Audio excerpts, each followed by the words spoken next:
si Jiang San. Ngayon, ako'y muling nabuhay.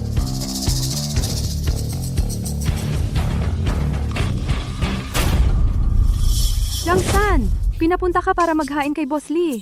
Bakit ikaw ang kumain? Huwag ka nang kumain. Iyon ay akin, pangregalo kay Boss Lee. Itong waiter na ito, kung kaya mo ang trabaho, magtrabaho ka.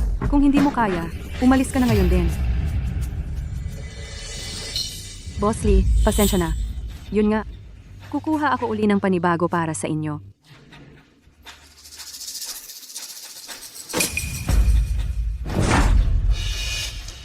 Hindi rin naman ako, taong kuripot.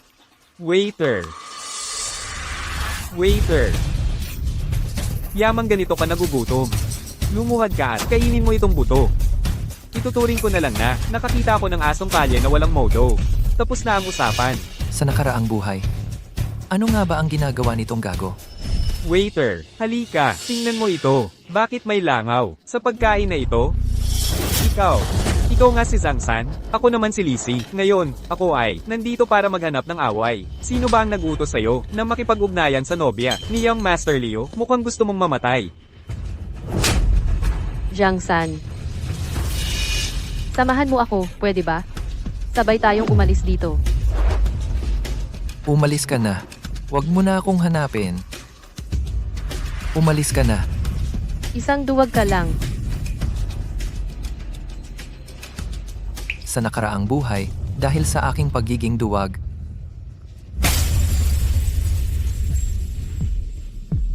nasaktan ko si Wanwan, na naging dahilan ng aksidente niya at pagkamatay. Hoy, tol! Bingi ka ba? Kausap ka ng boss ko. Naririnig mo ba? Magsalo-salo ka. Sa mundong ito, hindi ka mabubuhay sa pagtitiis. Kailangan mong maging ganit.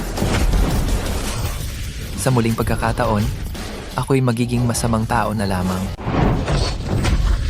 Kamay ko.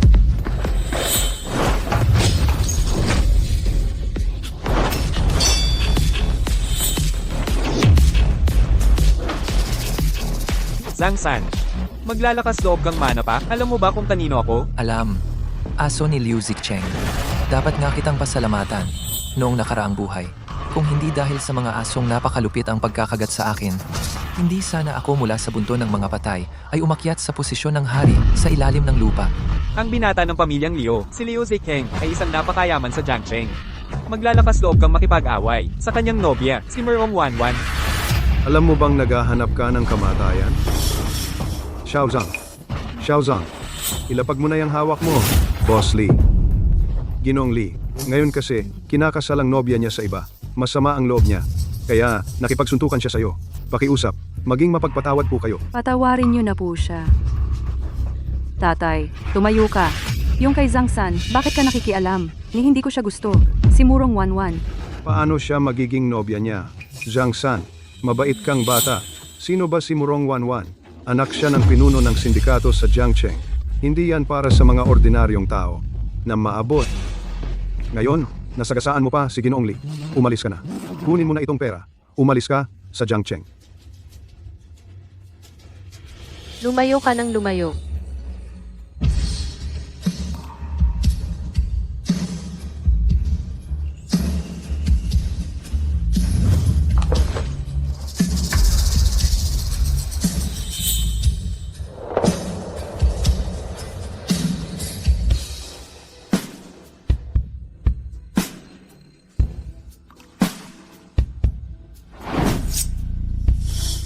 Jiang San, kung aalis ka sa akin, papatayin kita.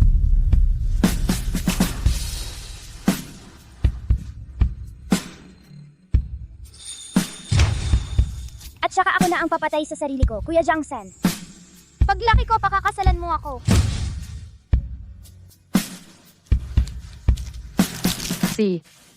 Ayoko. Kung magaling ka, Ikaw na ang magayos ng buhok ko habang buhay. Hi, guwapo.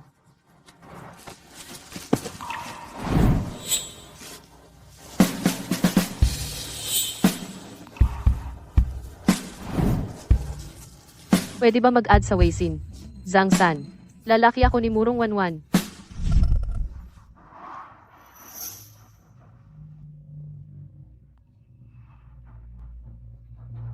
Kung may ayaw, lumapit at magpabugbog. Nang tumakas ako sa kasal, sabi nila, baliw ako. Mukhang ganoon din ang tingin mo. Dapat hindi na lang ako nagkaroon ng pag-asa sa'yo.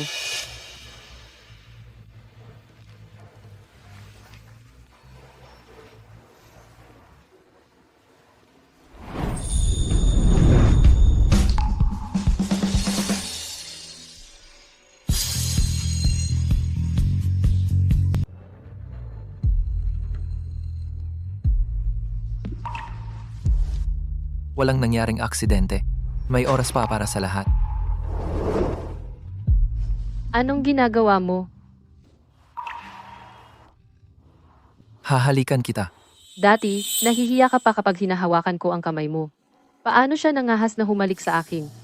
Zhang San, alam kong tapat ka at mabuting kaibigan. Magpaalam ka na kay Gege NG, Murong 11. Kung hindi ka tatakbo ngayon, hindi ka na makakaalis.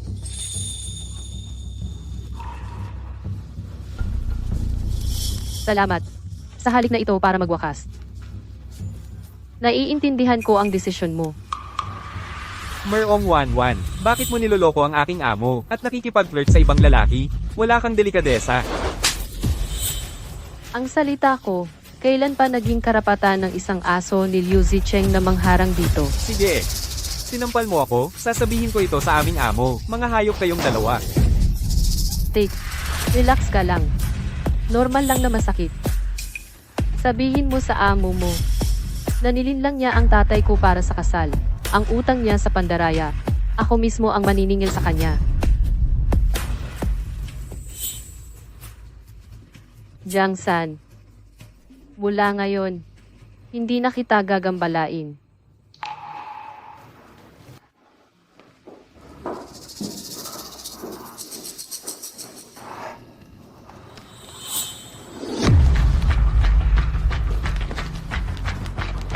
Ito, 5 piso. Gamitin mo para sa gamot. Yung natira, itabi mo muna. Sa pagsunod mo kay Ginoong Liu, ang mga bugbog na darating sa iyo, nasa hinaharap pa.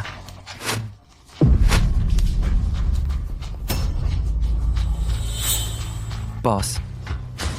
Ito, 820 piso. Ingatan mo. Bukas. Baka maging 8,200,000 na ito.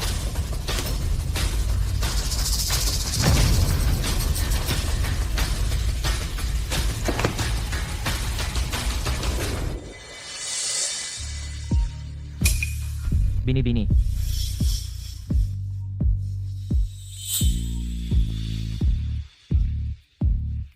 Tatay, Murong 11, tumakas ka sa kasal. Sino ba talaga ang gusto mong makita? syempre, ang taong tunay kong gustong pakasalan. Sino? Ako. Zhang San.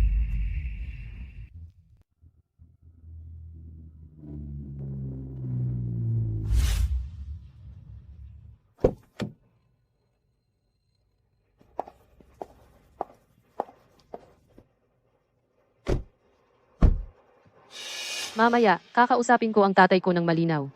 Ako ang tumakas sa kasal ng mag-isa. Wala itong kinalaman sa'yo. Sa nakaraang buhay, pagkatapos mabangkarote ang pamilya Murong, ang harding ito ay binili ko para lang maalala si Wanwan. Ngayon, nandito pa siya, lahat ay maaari pang ayusin. Ang ganda. Anong tinitignan mo? Kung natatakot ka na sa ganitong eksena, hindi mo na kailangang makita ang tatay ko mamaya. Huwag kang matakot.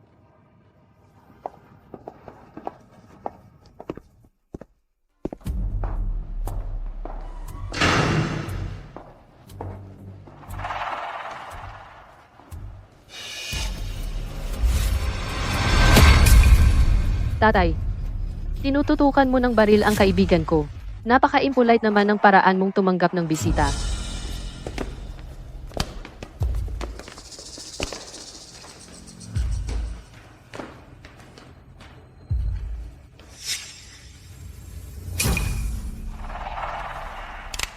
Gago, kung sasabotahehin mo ang kasal ng anak ko, babarilin kita. Tatay, ibaba mo ang baril.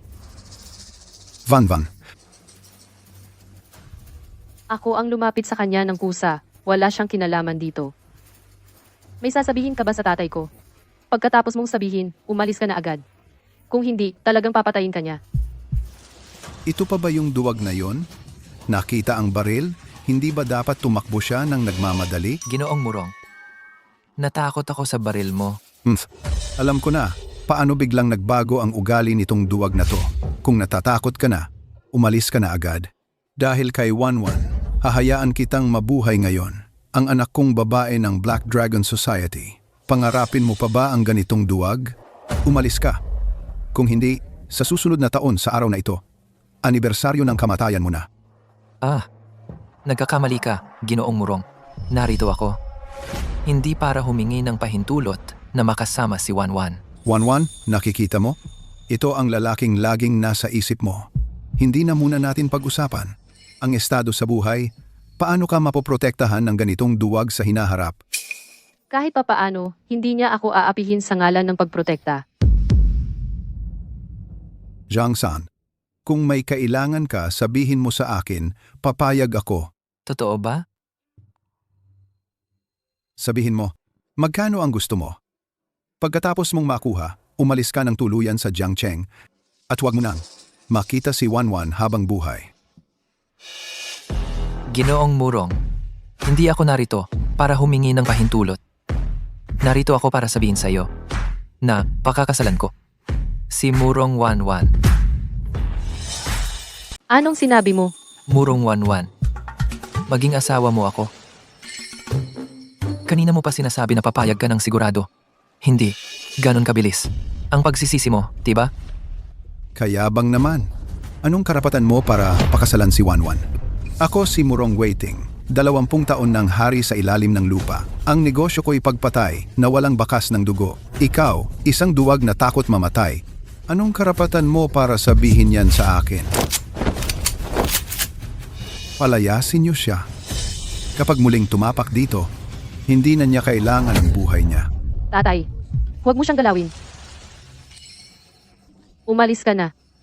Sapat na sa akin na sinamahan mo ako rito. Siya. Putulin ang isang paa niya.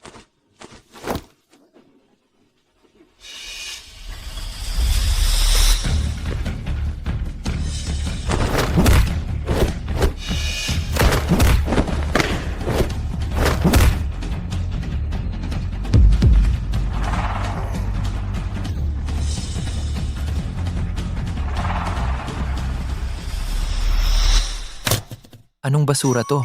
Kahit yung bagong salta kong tauhan, baguhan pa lang, ayaw nang gumamit ng baril na yan.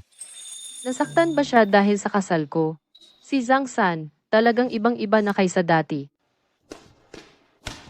Hoy, bata! Nababaliw ka ba? Pasensya na po, Ginoong Murong. Nasira ko ang baril mo. Babayaran ko. Bumaba ka. Yung batang yon, kahit manok ayaw pang patayin dahil sa takot. Anong nangyari ngayon? Hoy, bata ka. Sa ilalim ng lupa ng Jiangcheng, ang batayan ay lakas at paraan.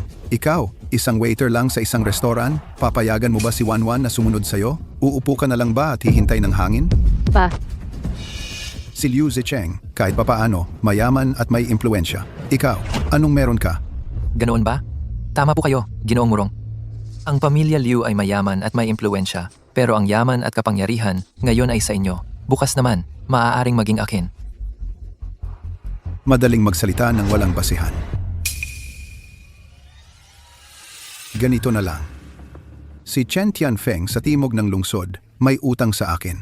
Hindi naman kalakihan, 50 milyon lang. 6 na buwan na niyang binabaliwala. Kung talagang may kakayahan ka, kunin mo iyon para sa akin. Si Chen Tianfeng. pa. Si Chen Tianfeng, yung baliw na yon, ang mga tauhan niya ay pawang mga desperado. Papuntahin mo siya ron? Hindi mo ba siya pinapapatay? Ano? Takot ka na? Kung hindi mo mabawi ang utang na ito, paano mo mapoprotektahan ang anak ko? Yung baril, hindi mo na kailangan bayaran. Umalis ka na lang. Ang lalaking ito, tuso. Ginagamit ako para patayin ang kalaban. Pero yung kay Chen Tianfeng, lumang utang, talagang dapat nang singilin. Murong waiting. Kung hindi mo tatanggapin si Zhang San, ang anak mong ito, huwag mo nang kilalanin. Mula ngayon, ako si Murong 11. Ang utang na ito, tatanggapin ko. Ang batang ito ngayon, talaga bang hindi takot mamatay? O nagpapanggap lang? Mabuti, may bayag ka. Bibigyan kita ng 3 araw. Pagkatapos noon, magdala ka sa akin ng 50 milyon. O kung hindi, huwag ka nang magpakita kailanman sa harap ni Wanwan.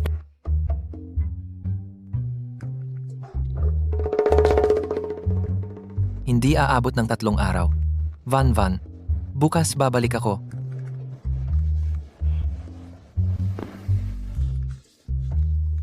Tao! Ihatid ang binibini sa kanyang kwarto.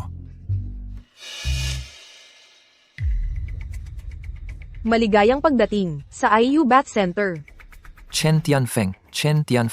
Sa nakaraang buhay, para lang mapasunod mo ako at maging kabit mo, halos mapatay mo ako sa pagpapalunod. Ngayon, dahil gustong-gusto mo, ibibigay ko sa iyo ang gusto mo. Malaki man ang negosyo ni Chen Tianfeng, pero lahat iyon dahil sa impluwensya ni Biaozi, kaya siya nakapagpatatag sa Jiangcheng. Noong nakaraan, kasama ko si Biaozi sa hirap at ginhawa, ilang dekada na. Boss, Biaozi. Noong nakaraan, kung hindi dahil sa pagtraidor sa akin, paano ako mapupunta sa ganyan? Hayaan na. Buti na lang at hindi pa huli ang lahat.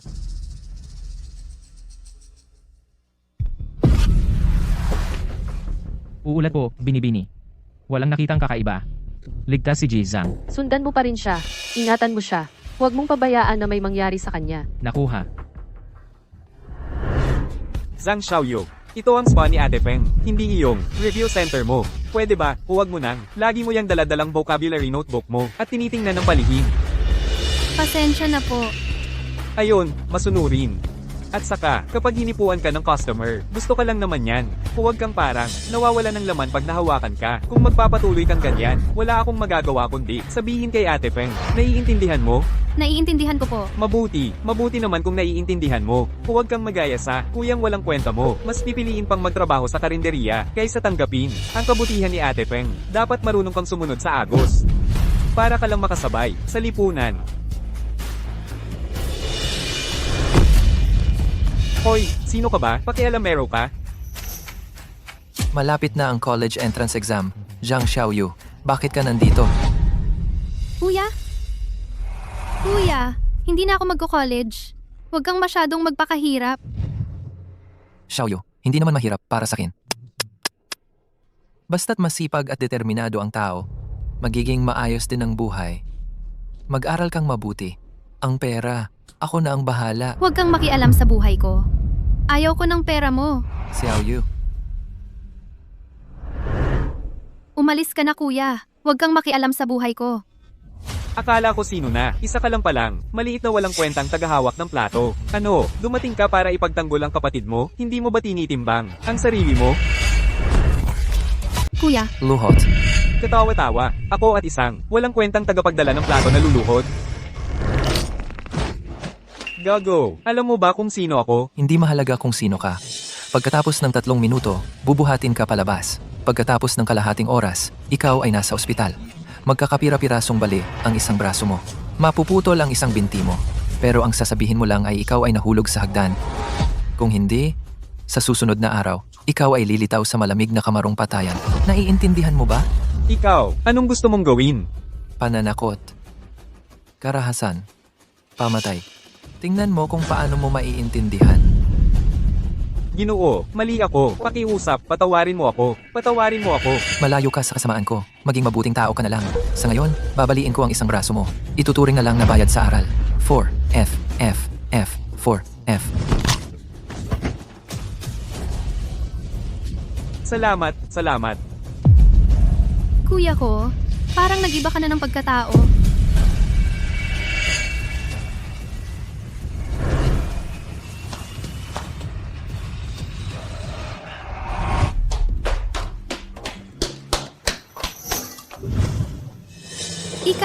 Ikaw pa ba ang kuya ko? Dati, masyadong duwag ang kuya mo. Hindi ka naalagaan ng maayos. Hindi mo ako sinisisi? Lihim na lumabas para magtrabaho. Hindi ka sisishin ng kuya mo. Ang kuya mo, sisishin lang ang sarili sa kawalan ng kakayahan. Hindi na alagaan ng maayos ang kapatid na babae. Pero habang nandito ang kuya mo, hindi ka hahayaan na magdusa kahit kaunti. Ipapadala pa kita ng kuya mo para mag-aral sa ibang bansa. Hindi ba gusto mong pumunta sa Australia?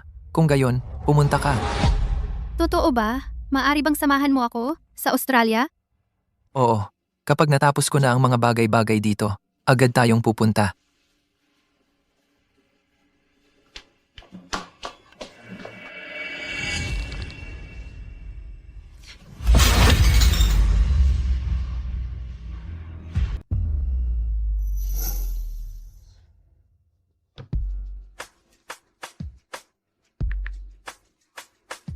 Ipaghanda mo ako ng 50 milyon.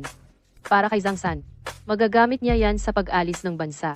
Binibining Murong. Si Zhang San, nakikipagrelasyon na sa ibang babae. Ganyan na ang kalagayan. Tinutulungan mo pa siyang umalis ng bansa. Huwag nang magsalita pa. Kung ginawa niya yon, tiyak may dahilan siya na walang magawa. Pigilan siya. Huwag nating hayaang magsapalaran siya. Hanapin si Chen Tianfeng.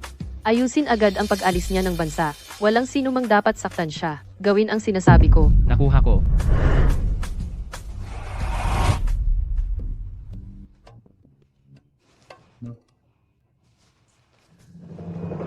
May aasikasuhin ako sa loob mamaya. Umupo ka dito at maghintay.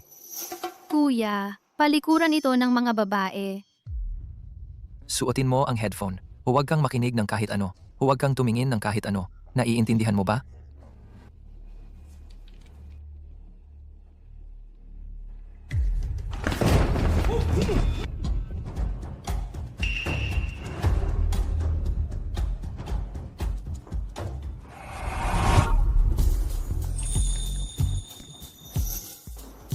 Ate Feng, ang tagal nating hindi nagkita. Ang ganda pa rin ng katawan mo. Malaman pa rin. Hoy, akala ko kung sino. Yun pala, ang pinakasikat na mabait na tao sa Jiangcheng, si Zhang San pala. Ano? Nagsasawa ka na ba sa pagiging waiter? Gusto mong pumunta dito kay ate? Para maghanap ng kasiyahan?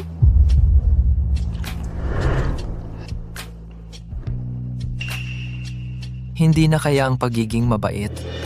Kaya nandito ako para humingi ng tulong sa iyo, Ate Feng.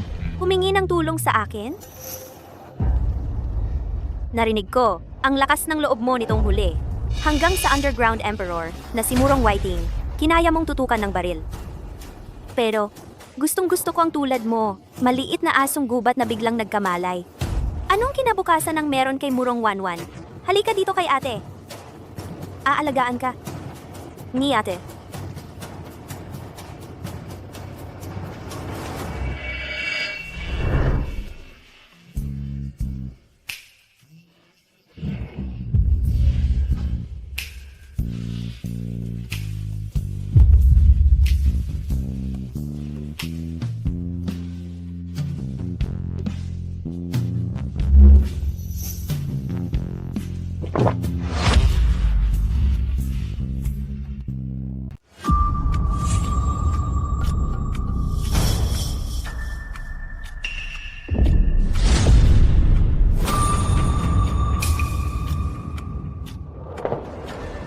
Napag-isipan mo na ba?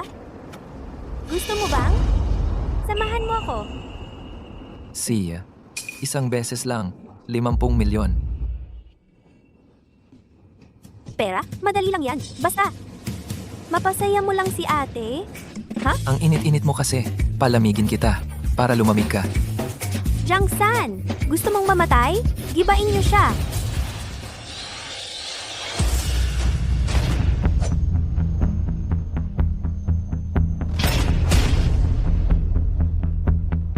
Sa nakaraang buhay, sa ilalim ng lupa na boxing arena, lahat ng bugbog na tinanggap ko. Ngayon, kahit papaano, mababawi ko na ang interes.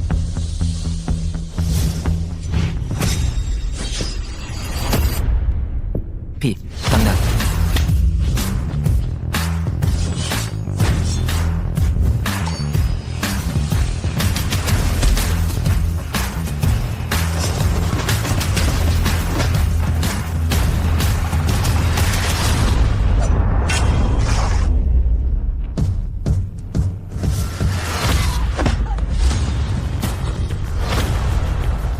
Huwag na kayong mag-aksaya ng oras. Sabay-sabay na kayo. Imposible. Yung lalaking duwag noon, paano nagkaroon ng ganyang kagalingan? Ang lakas ng loob mong magkagulo dito sa lugar ko. Nandyan pa sa labas ang 12-dosenang tauhan ko. Huwag kang mag-alala, Ate Feng. May ipapakita akong kawili-wili sa'yo.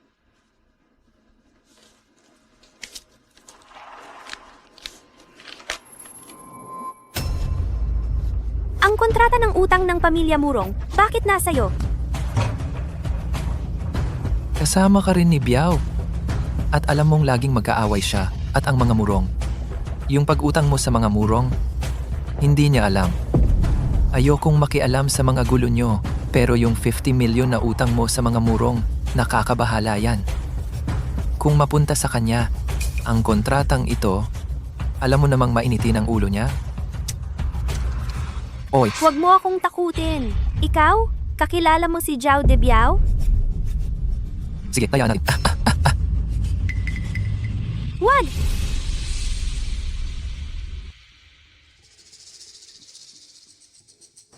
Ikaw. Ano ang gusto mong gawin ko? Simple lang. Yung 50 milyon kay Ginoong Murong, dalhin mo mismo sa kanya. Ihahatid ko. Hoy, sandali! Nandito ang 2 milyon. Para sa'yo na yan. Huwag mong sasabihin kay Kuya Zhao. Kung hindi na ako makakakita ng bukas. Ang galing mo.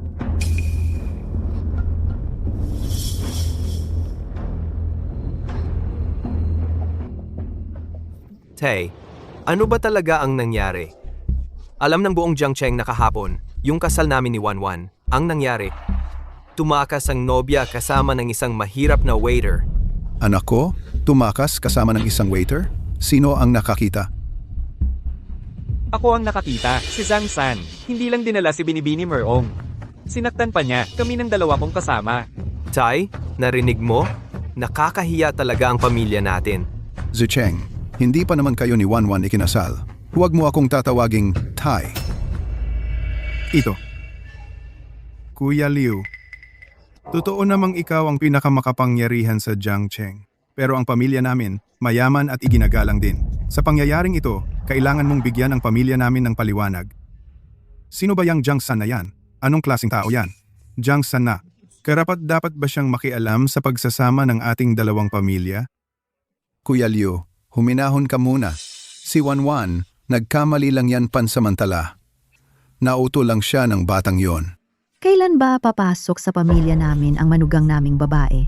Huwag nating hayaang masamang impluensya ang sumira sa kanya. Ginang, hindi naman po ganoon kalala. Ang tao, naayos ko na. Pinapunta ko siya kay Chen Tianfeng sa timog ng lungsod para maningil ng 50 milyong utang. Chen Tianfeng? Tay. Tio Murong, hindi ba't pinapahamak mo lang siya? Yun nga ang isang solusyong pangmatagalan. Wanwan.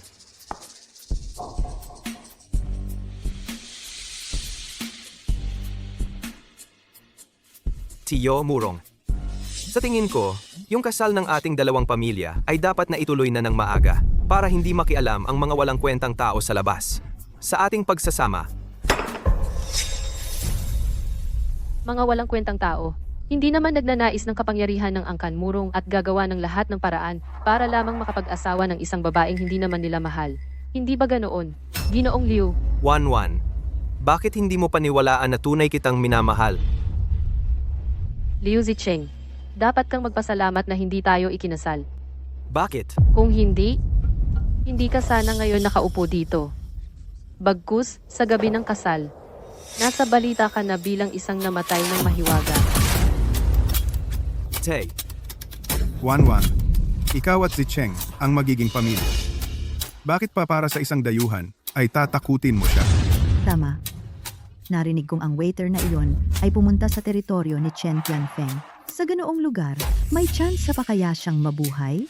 Malamang ngayon ay nakahalo na siya sa pagkain ng mga isda sa ilog. 1-1.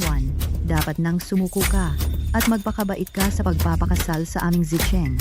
Iyon ang tamang landas. Murong 1-1. Huwag mong isiping hindi ko alam. Anong klaseng tao ba si Jiang San? Siya ay isang taong sa tuwing may problema ay nagtatago sa likod ng mga babae. Isang duwag. Wala siyang pera. Wala ring impluensya. Ano ang ipanglalaban niya sa akin? Van. Kahapon pumunta si Zhang San kay Chen Tianfeng. Ganito ang pagiging mapagmataas at paghahanap ng kamatayan. Huwag mo na siyang hintayin. Hindi ko na nga siya kailangang hintayin. Zhang San, pumunta ka sa Australia kasama siya. Malamang habang buhay na hindi ka nababalik, di ba? 1-1. Ako si Jiang San. Nakabalik na ako. Ikaw. Anak ng pamilyang Liu. Sabi nila, mayaman at makapangyarihan ka. Ako.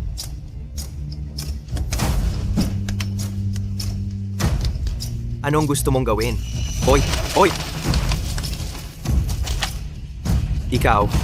Ginoong Murong, nagawa ko ang utos mo. Yung 50 milyon na hinihingi ninyo, walang kulang kahit piso. Nabawi ko na po para sa inyo. Buksan ang kahon.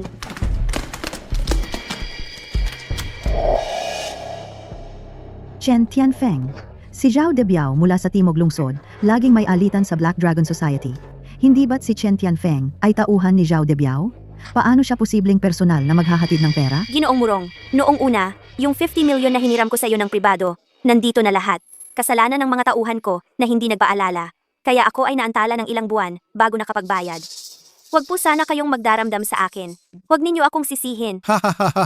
Huwasay kang mag-alala. Yung maliit na halagang 10 milyon lang, may mga pagkakamali ang mga tauhan, hindi maiiwasan iyon. Jiang San, tingnan mo, nabayaran na ang pera. Yung kontrata.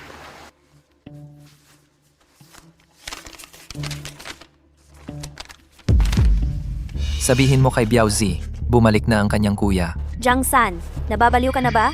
Mag-aangas kang kuya ni Zhao Debiao. Sana nga ay kilala mo siya. Kung hindi, hahanapan kita ng magandang lugar para sa puntod. Ay naku, Nakakainis talaga.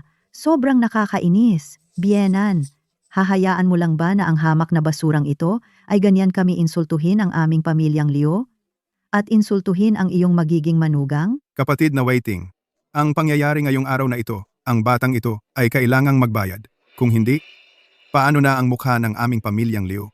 Sa mundo ng negosyo sa Jiangcheng, ano na lang ang sasabihin tungkol sa ating dalawang pamilya? Kapatid na Liu, ang mga bagay ng mga bata, hayaan na sila ang mag-ayos. Kapag tayong mga matatanda ang makialam, nakakahiya. Kapatid na waiting.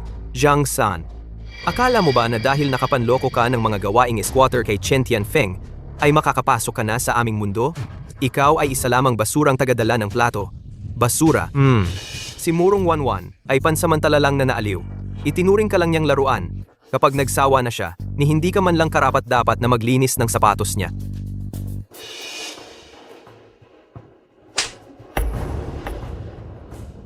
Murong 1-1, hinampas mo ako? Walang sino man ang maaaring mag-alipusta sa kanya sa harap ko. Papatayin kita. manakit ng babae ay hindi gawain ng isang tunay na lalaki. Lalaki? Ikaw? Isang duwag? Ang magsasabing ikaw ay lalaki?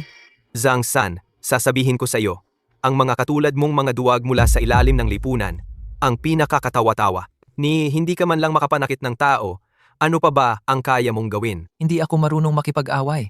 Mas mabuti kung tayo'y mahinahon at makipag-usap ng maayos, hindi ba? Usap ka ng usap, gago! Sa mundong ito, wala namang ganoon karaming maayos na usapan. Ikaw, walang amang anak ng puta, duwaaag. Halika, suntukin mo ako. Subukan mong hawakan ako. Walang kwenta. Ha. Ngayong araw, ipapakita ko sa iyo kung ano ang tunay na lalaki.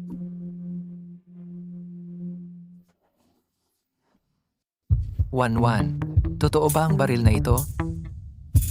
Jiang San, wag kang magpadalos-dalos. Siheng. Seheng.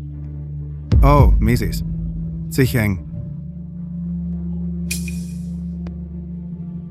Ginoong Liu, parang hindi ka na talaga lalaki ngayon. Anong gagawin ko? Anak, Murong Waiting. Pinapanood mo lang? Mabuti. Magaling talaga ang Black Dragon Society. Magaling talaga si Murong Whiting. Kahit na may mga baliw na nanggugulo, dinudungisan ang aming pangalan at sinasaktan ang aking bugtong na anak. Ang utang na ito, tatandaan ng pamilya Liu. Umalis na tayo. Bilisan mo? Paano mo nagawa na siya'y barilin doon? 1-1. Naglakas loob siyang saktan ka. Hindi ko na talaga matiis. Dapat sa ulo mo binaril. Ang taong ganyan, magdudulot lang ng problema sa hinaharap. Ha? Muntik ko nang makalimutan. Anak ka pala ng isang mafia boss. Zhang San, Murong Waiting. kunin mo ang utang na iyon para sa akin. Ang pabor na ito, iya ako muna ni Murong Waiting. Pero sa loob ng aming pamilya Murong, naglakas loob kang gumawa ng aksyon. Nasaktan mo ang miyembro ng pamilya Liu at lubusan mo pang ininsulto. Ang utang na ito, paano natin ito tutuusin? Murong Waiting. Ang talino mo talaga parang unggoy. Ginamit mo ang kamay ko para maningil. Kung hindi makuha, madali mo namang maitutulak ang sisi sa akin. Dahil sa respeto sa pamilya Liu, ayaw mong magkagalit ng hayagan, kaya ginamit mo ako para tuluyang putulin ang ugnayan. Sa lahat ng ito, lahat ng pakinabang napunta sa iyo. Siya'y isa lamang batang baguhan. Paano niya nakita ng ganito kalinaw? Zhang San, ikaw pa rin ba ang dating Zhang San?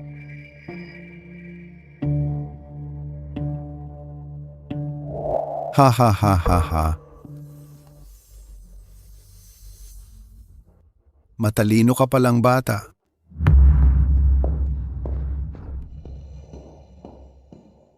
Hindi ganoon katalino. Noong nakaraang buhay, patay na ko ng 800 beses. Bini-bini. Ang tapang mo kanina ah. Yung sampal na yon, ang lakas ng tama. Sinong nag-utos sa kanyang murahin ka? Masakit ba ang kamay mo? Kung nagpasya ka nang umalis, bakit ka pa bumalik? Anong sinasabi mo? Wala lang. Paano mo nakuha ang perang ito? Si Chen Tianfeng, hindi yan basta-bastang tao. Nakipag-usap ako ng maayos. Maayos na usapan gamit ang mga kamao. Siyempre, hindi lang para tulungan ang tatay mong maningil. Kailangan ko rin talaga ng pera. Nakuha mo na ba ang pera? Oo, kahit kaunti lang. Pero sapat na yon pansamantala. Oo nga pala, 1-1. Madalas kang pumunta sa ibang bansa. Alam mo ba kung paano kumuha ng visa papuntang Australia? Turuan mo naman ako. Aalis ka nga talaga. Sa ganito lang na panahon. Ang laki ng pinagbago mo. Mahalaga talaga siya sa'yo, ano? Tutulungan kitang ayusin yan.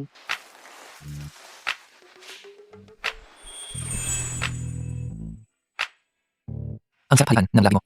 Da. Bakit ako noon, ganoon kaduwag? Naku, Bini-Bini, may problema. Si Zhang San. Anong nangyari kay Zhang San? Si Zhang San anong ginagawa niya rito? 1-1. Uuwi ako mamaya. Oy. Babalik ka nga ba talaga? Anong sinasabi mo?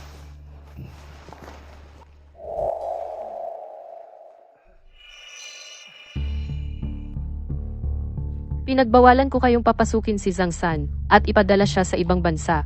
Ano ang nangyari ngayon? Bini-Bini, talagang pipigilan namin siya, sana. Pero sino ang mag-aakala?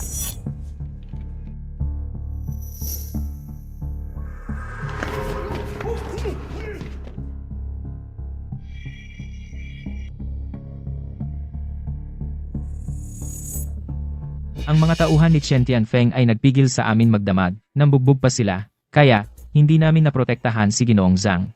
Akala nga namin ay na. Lumabas kayo. Ay, Biauge, tikman niyo po ito. Bagong dating na produkto. Balita ko po, gusto niyo ang ganitong lasa.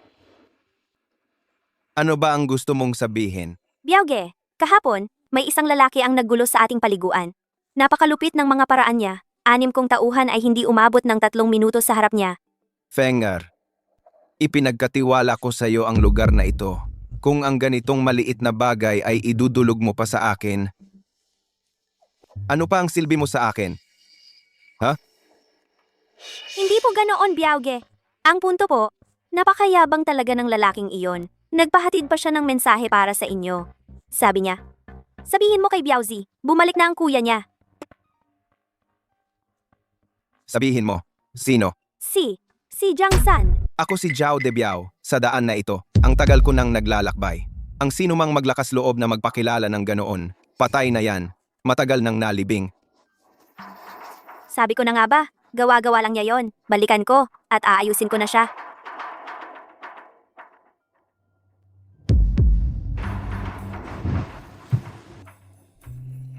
Biauge.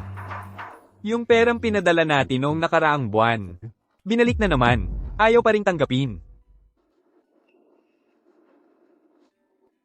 Matigas pa rin ang ulo. Sino? Sinong may lakas ng loob na tumanggi sa pera ni Biauge?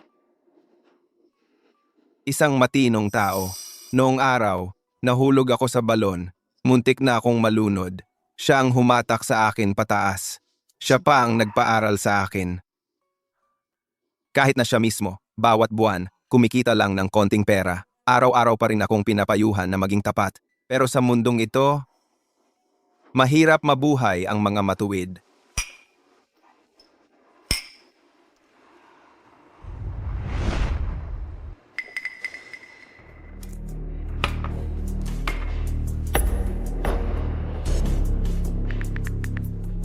Kapag kumilos, huwag nang iiwan ng buong katawan.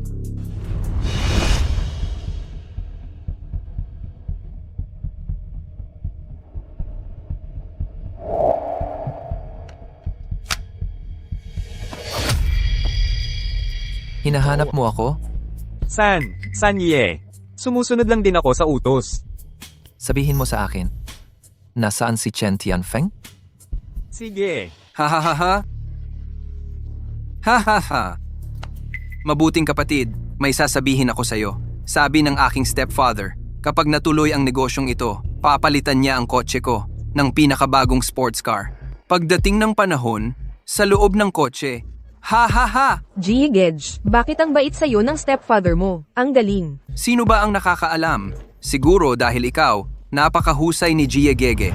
Yung tunay na anak ng stepfather ko, hindi ko alam kung nasaan. Sa aling restaurant naghuhugas ng pinggan. Yung matandang yon, hindi siya pinapansin o inaasikaso. Ha ha ha ha. Inuman na.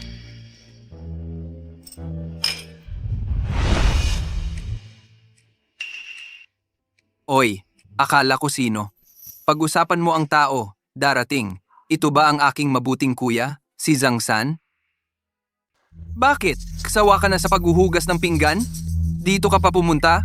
Para magpakita?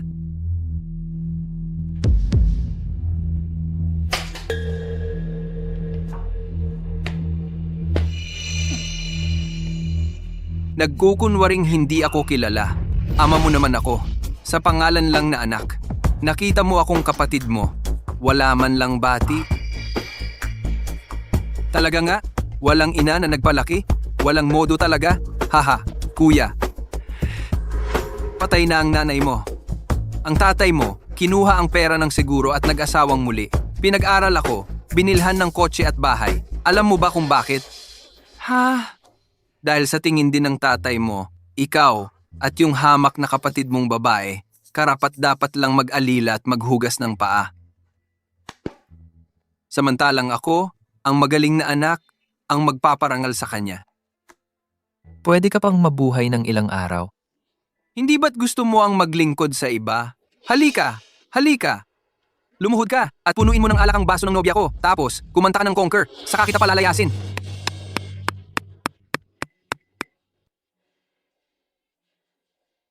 Tingnan mo, talaga nga, kahit pautangin kita ng 10 tapang, hindi ka pa rin maglalakas loob na manakit sa akin.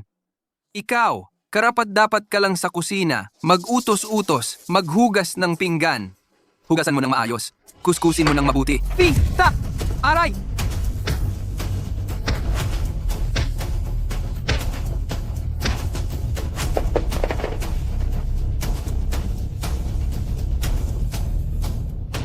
Kung mahilig kang uminom, uminom ka pa ng marami. Zhang San, hinampas mo ako? Sasabihin ko ito sa tatay mo pag uwi ko. Hindi ka nito palalampasin ng tatay mo. Tatay mo yan.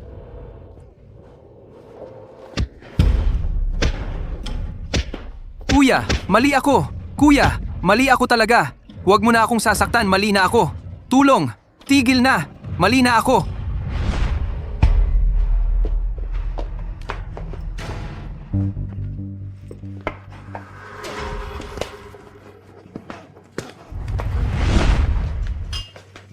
Ate Feng, tapos na ang palabas.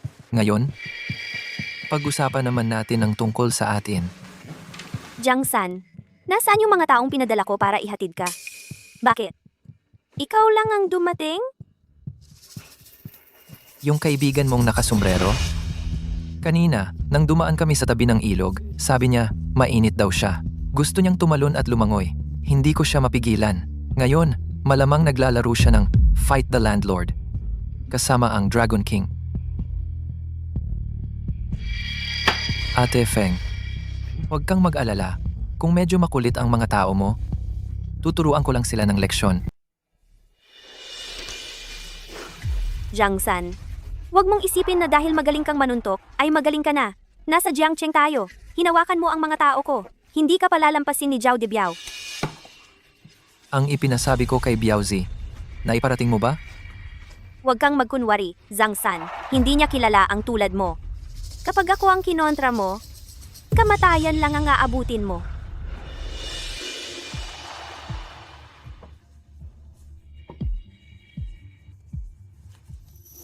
Pero, nakikita kong may potensyal ka. Sumunod ka kay Murong Wanwan, yung batang yon, anong kinabukasan meron? Sumama ka sa akin. Pera? Kapangyarihan? Babae, kayang-kaya kong ibigay sa'yo. Ang nangyari ngayong gabi, maari kong ituring na parang walang nangyari. Sis? Feng Jie, masyadong maliit ang simbahan mo.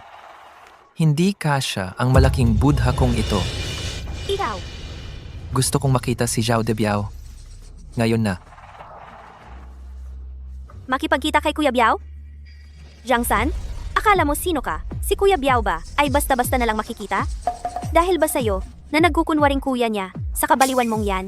Sa tingin ko, sawa ka na talagang mabuhay. Gusto mo talagang sumugod sa impyerno.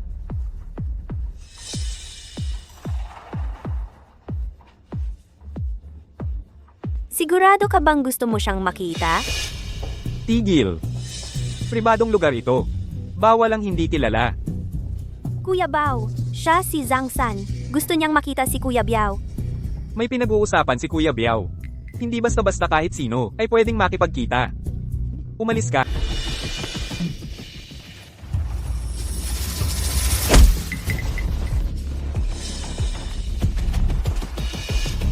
Gusto mo bang mamatay?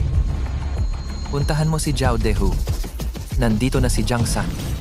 Boss Leopardo, kung hindi, pahintulutan mo na lang siyang makita ito. Ituring na lang natin na pagtupad sa huling hiling niya bago mamatay. Ate Feng, alam mo naman, ang ugali ni Boss Biao. Kung papasukin natin siya, kakayanin ba natin ang responsibilidad? Ikaw si Leopardo, di ba? Maniwala ka sa akin. Kung hindi ako makita ng Boss Biao mo ngayon, mas malala ang kahihinatnan mo. Ang yabang mo, umalis ka na. Mahirap pigilan ang taong gustong-gusto ng mamatay. Oo nga pala, tiyak na hindi sinabi sa inyo ng Boss Biao ninyo na minsan siya'y nahulog sa Poso Negro at siya'y iniligtas ng iba, di ba? Kalokohan, malinaw na si Boss Biao ay nahulog sa isang balon. Zhang San, sa tingin ko, talagang baliw na baliw ka na. Ganitong klaseng katarantaduhan kaya mong gawin-gawin. Gaano kataas ang pagkatao ni Boss Biao? Paano siya mahuhulog sa Poso Negro? Paano mo nalaman ang nangyari kay Boss Biao? Ano sa palagay mo?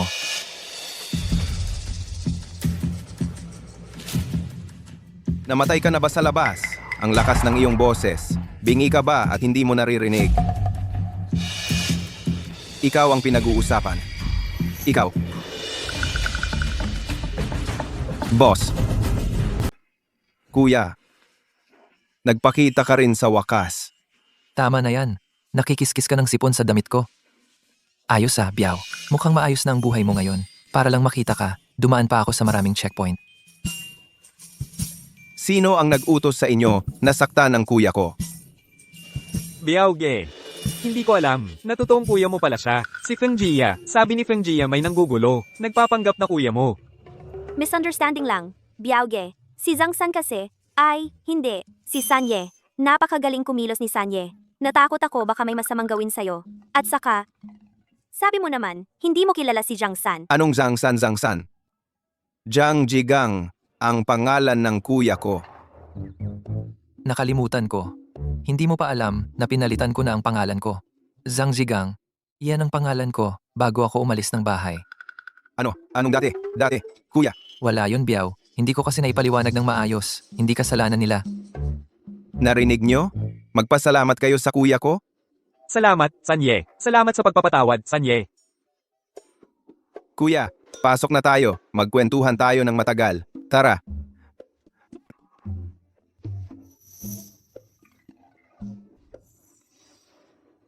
Kuya, nitong mga nakaraang taon, nagpapadala ako ng pera sa'yo. Ayaw mo rin tanggapin. Akala ko, dahil sa'kin, dahil hindi ako sumunod sa'yo, na mamuhay ng tapat, kaya ayaw mo na akong makita. Biao. Tama lang na hindi mo ako sinunod noon. Tama yon. Sa mundong ito, hindi mabubuhay ang mga taong masyadong mabait. Kuya, may nangapi ba sa'yo? Sabihin mo sa'kin, papatayin ko buong pamilya niya. Marami talagang tao noon ang nangapi sa akin. Pero, hindi na mauulit yon. Siyempre naman, nandito ako, si Zhao de Biao. Sinong mag-ambang? Boss, ikaw, kahit isang daliri. Mula ngayon, magtutulungan tayong magkapatid. Ang buong timog ng lungsod, ang ilalim ng lipunan, sa atin lahat yan. Biaozi. Ang gusto ko, hindi lang isang timog lungsod. Boss, ang ibig mong sabihin, Para maprotektahan ko si Wanwan, maprotektahan si Xiaoyu, at pati na rin ikaw, Biaozi. Gusto kong ang buong Jiangcheng, ang legal at ilegal, mula ngayon, maging Jiang na ang apelyido. magaling. Boss, kahit saan ka pumunta, susunod ako sa'yo, si Zhao de Biao. Kahit sa impyerno, basta sabihin mo lang.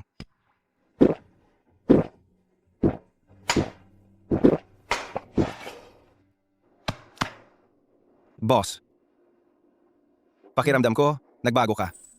Parang ikaw ngayon, mas matapang kaysa dati, mas gwapo pa. Ginoong San. Ginoong San. Ginoong San. Ginoong San.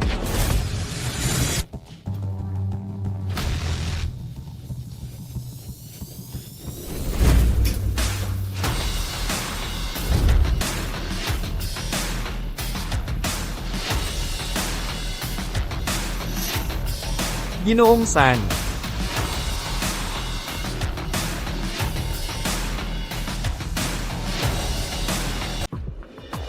Ang lugar sa timog ng lungsod, si Feng Jie ang namamahala. Ang linya ng logistics sa hilaga ng lungsod. Biao, ikaw ang bahala. Kailangan kong makita sa loob ng isang buwan na tumaas ang kahusayan ng 30% at bumaba ang pagkalugi ng 50%. Kung hindi mo kaya, umalis ka na lang. Si Third Master. Biao, kamakailan, anong kilos ng pamilya Liu? Mula nang mawalan ng kakayahan si Liu Jicheng, sa ibabaw, wala namang malaking kilos ang pamilya Liu, Magaw. Pero sa ilalim, umiikli na ang kanilang industriya. Nagbebenta sila ng ilan sa kanilang mga peripheral na asset. Parang nag-iipon sila ng pondo para may gawin. Isa pa, ganap na natigil na ang ugnayan nila sa pamilya Murong. Nabigo na ang ilang proyektong pinagsamahan nila. Nag-iipon ng pondo. Gusto nilang gumanti o gusto nilang tumakas? Bantayan mong mabuti. Oh, Si Murong Whiting naman, ang matandang slayang iyon, sobrang stable. Tungkol sa nangyayari sa pamilya Liu, hindi siya nakikialam o nagtatanong. Parang pinahintulutan niya ang bagay ninyo ng young lady. Pero, ewan, pero ano? lihim siyang nagpadala ng tao para imbestigahan ka.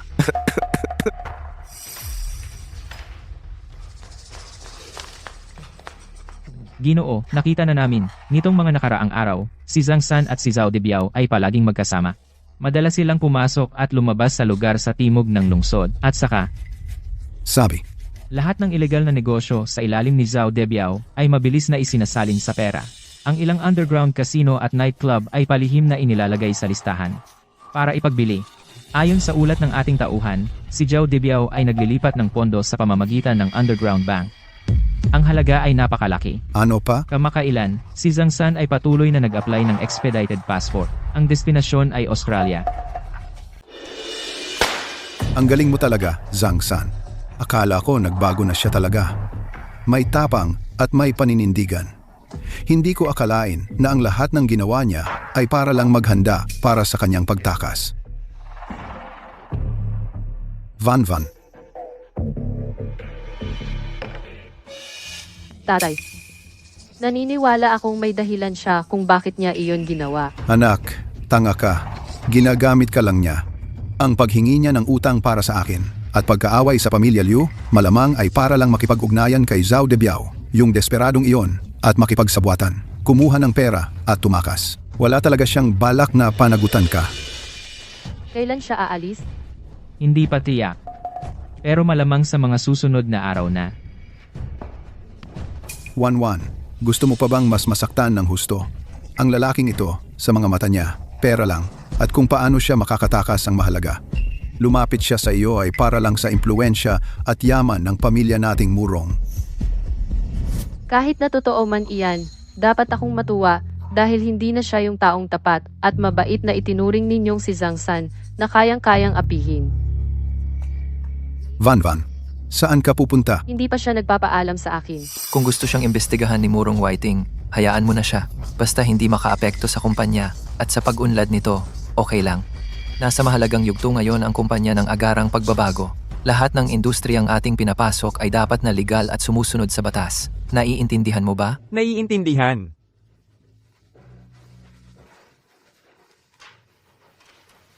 Xiao Yu, anong nangyari? Kuya, pwede ka bang umuwi? Uuwi ako para kunin ang aking huko. Sila. Ayaw nilang ibigay sa akin. Huwag kang matakot, Xiao Yu. Babalik na ang kuya mo. Kuya, anong nangyari? May urgent ako, Biaozi. Ikaw na ang mag-preside sa meeting.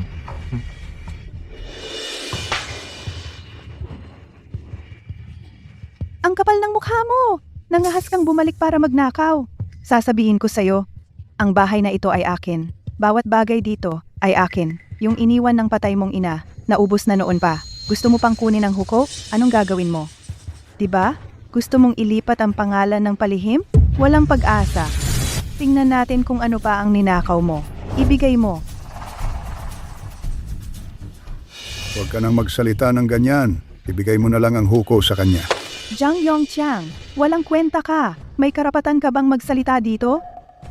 Ang bahay na ito at ang compensation dapat noon pa ay aming mag-ina. Ang dalawang ito, lumaki ng ganito, marami kang tinulong sa kanila sa likod ko, di ba? Ngayon naalala mo na bumalik para kumuha ng gamit. Panaginip lang yan.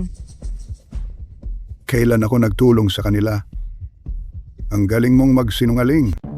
Pa, ma, bakit pa kayo nakikipag-usap sa putang ito? Sayang lang ang oras. Itong putang ito, katulad ng walang kwentang kuya niya. Mga hamak na tao. Kuya niya, kahapon sa bar, sinaktan ako. Ngayon naman, ito, nagnakaw dito sa bahay. I-report sa pulis. Talagang ire-report natin. Itong putang ito, dakpin. Hindi ako nagnakaw. Ang household registration, may pahina talaga para sa akin. Kailangan ko mag-aral sa ibang bansa. Kailangan ng household registration para sa proseso. Mag-aaral sa ibang bansa? Ikaw? O yung kuya mong waiter? Nakakatawa. Sa tingin ko, gusto mo kunin ang household registration para gawin kadiri. Diba? Diba? May utang ka sa labas? O kaya yung kuya mo ang nag-utos sa'yo? Gusto mong nakawin ang household registration para ibenta? Ang galing ng pangalawang asawa ni Lao Zhang. Ang tapang talaga. Yung batang babae, kawawa naman. Anong kawawa? Paano natin malalaman kung totoong nagnakaw sila? Pa, magsalita ka naman. Xiao Yu, ikaw. Yung household registration, hindi pa pwedeng ibigay sa'yo. Kailangan pa ng household registration ni GA para bumili ng bahay. Sige, magsalita ka. Huwag mo akong kurutin. Ma? Kuya, Masakit ba? Sino ang nanakit? Dumating na si Jigang. Kunin mo na agad ang kapatid mo. Mula ngayon, huwag ka nang bumalik dito sa bahay namin. Sino ang nanakit? Jiang-san, nandito ka pa sa bahay? Siya ang nanakit sa akin kahapon. Ang sakit-sakit. Jiang-san, umalis ka na kasama ng kapatid mo. Kapag bumalik ka pa dito, tatawag ako ng pulis. Zhang Yongqiang, pinapanood mo lang na sinasaktan ng anak mo? Ganon ba? Jigang, ganyan ka ba makipag-usap sa tatay mo?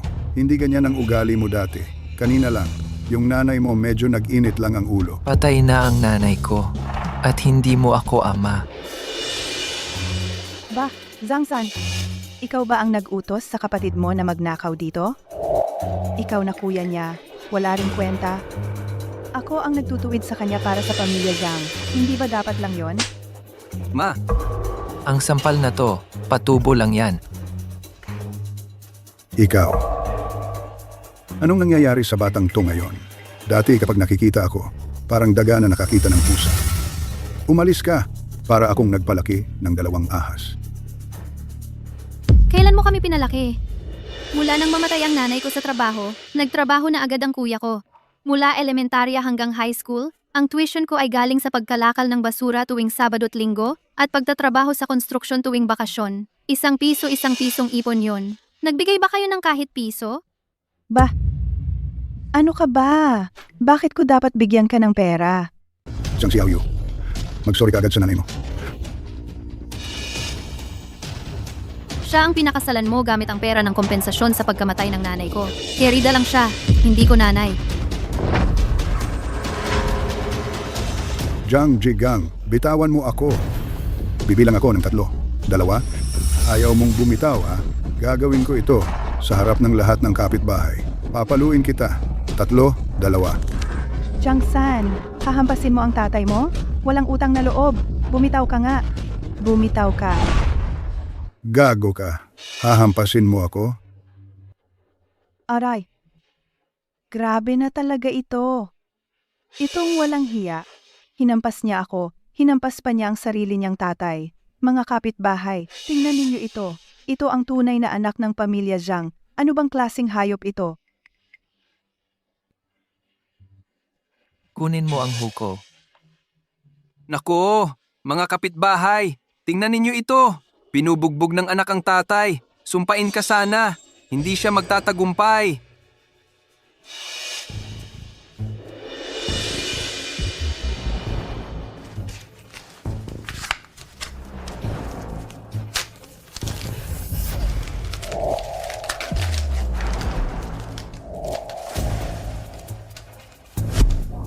Mula ngayon, ang huko ni Zhang Xiaoyu, ako ang bahala ilipat. Wala na siyang kinalaman sa pamilyang ito.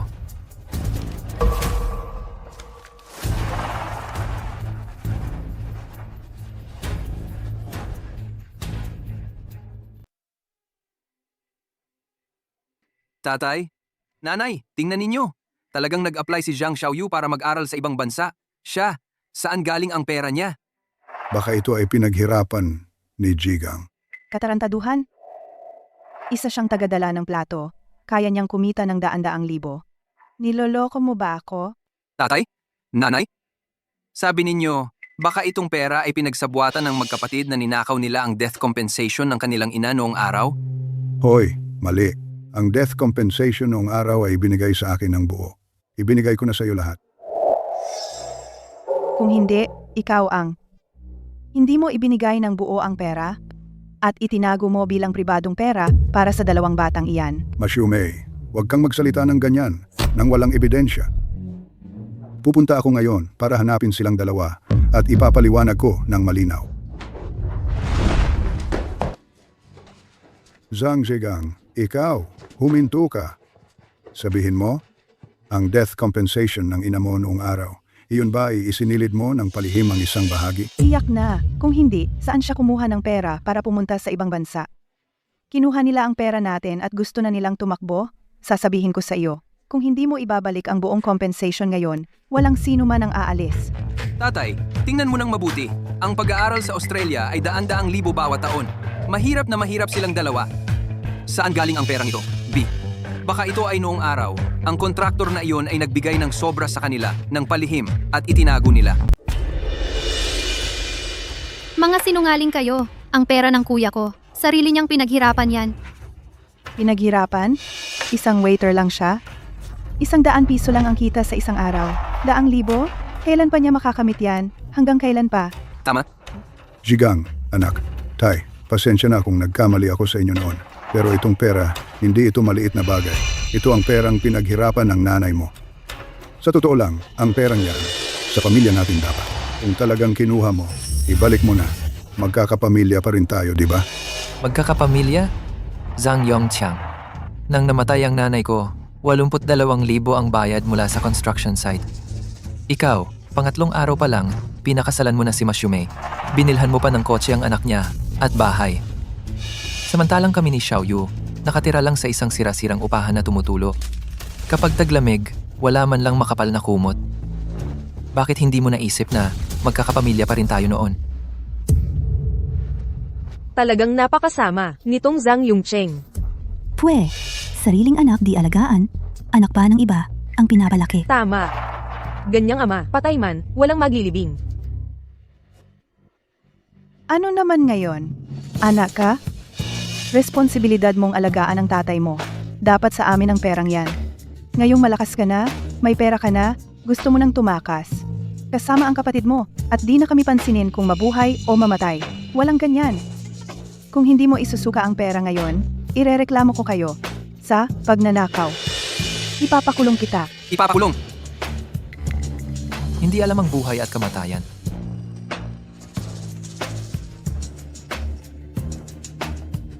Biaozi, dalhin mo ang mga tao sa Tuanje Ixingkun. Hindi kailangan ng marami. 20 lang, sapat na.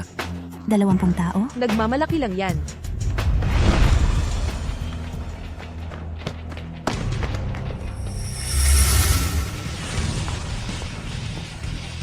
Huwag nang pumunta.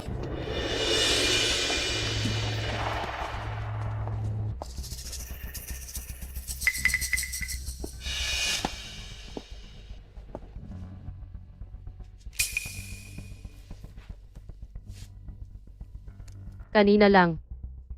Sino ang nagsabing ikukulong natin siya? Sino ka ba? Usapang pamilya ito.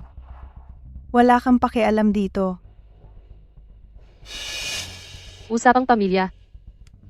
Kapag may mga has na gumalaw sa taong sakop ko, hindi na yan usapang pamilya. Murong Wanwan? Yung sa Jiang Cheng, ang heiress ng Black Dragon Society. Murong Wanwan. Siyempre siya yun.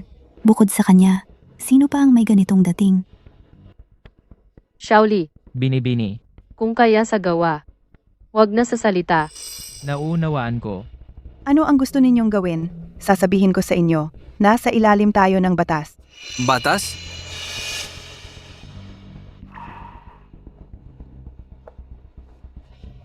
Ito.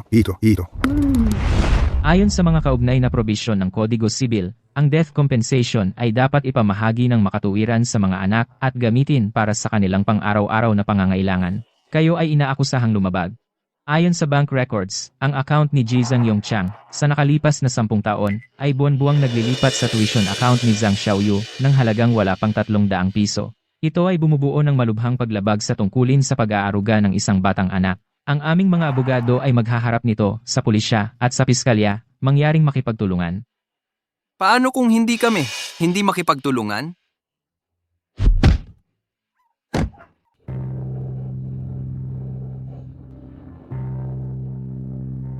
Binibini, paano mo nalaman kung nasaan ako?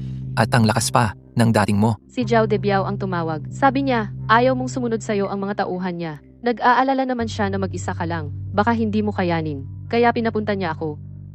Si Biao talaga. Nag-aalala pa rin pala sa akin. Wanwan, salamat. Kung wala ka ngayon, mas malala pa sana ang nangyari. Ayoko lang talagang makita kang inaapi ng mga ganoong klaseng tao. Hindi sila karapat-dapat.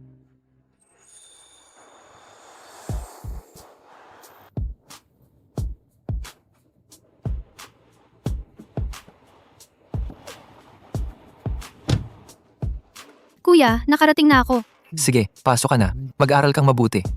Yung usapin ng huko, aayusin ko agad. Ate Murong, salamat po.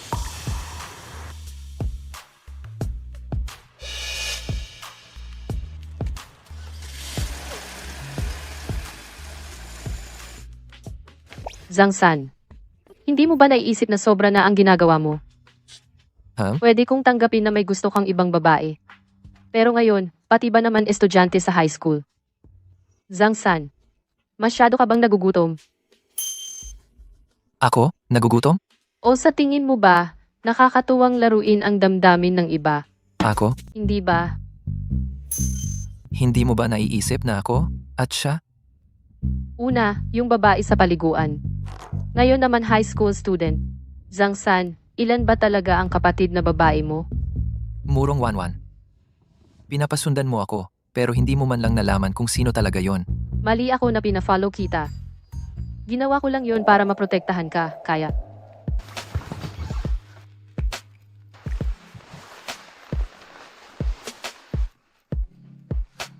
Bakit hindi mo sinabi sa akin kahit kailan na may kapatid ka pala? Kasi, komplikado ang dating pamilya ko. Ayokong maapektuhan ka dahil sa akin.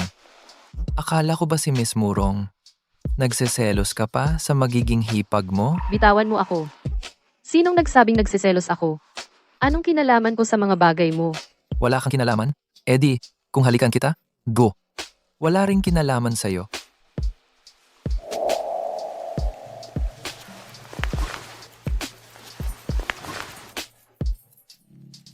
May connection na ba? Zhangsan. Ngayon, kahit gusto mong tumakas, wala ka ng takasan. Tatay, nandito po ba kayo? Ang bagay na hiniling ninyo, dinala ko na po.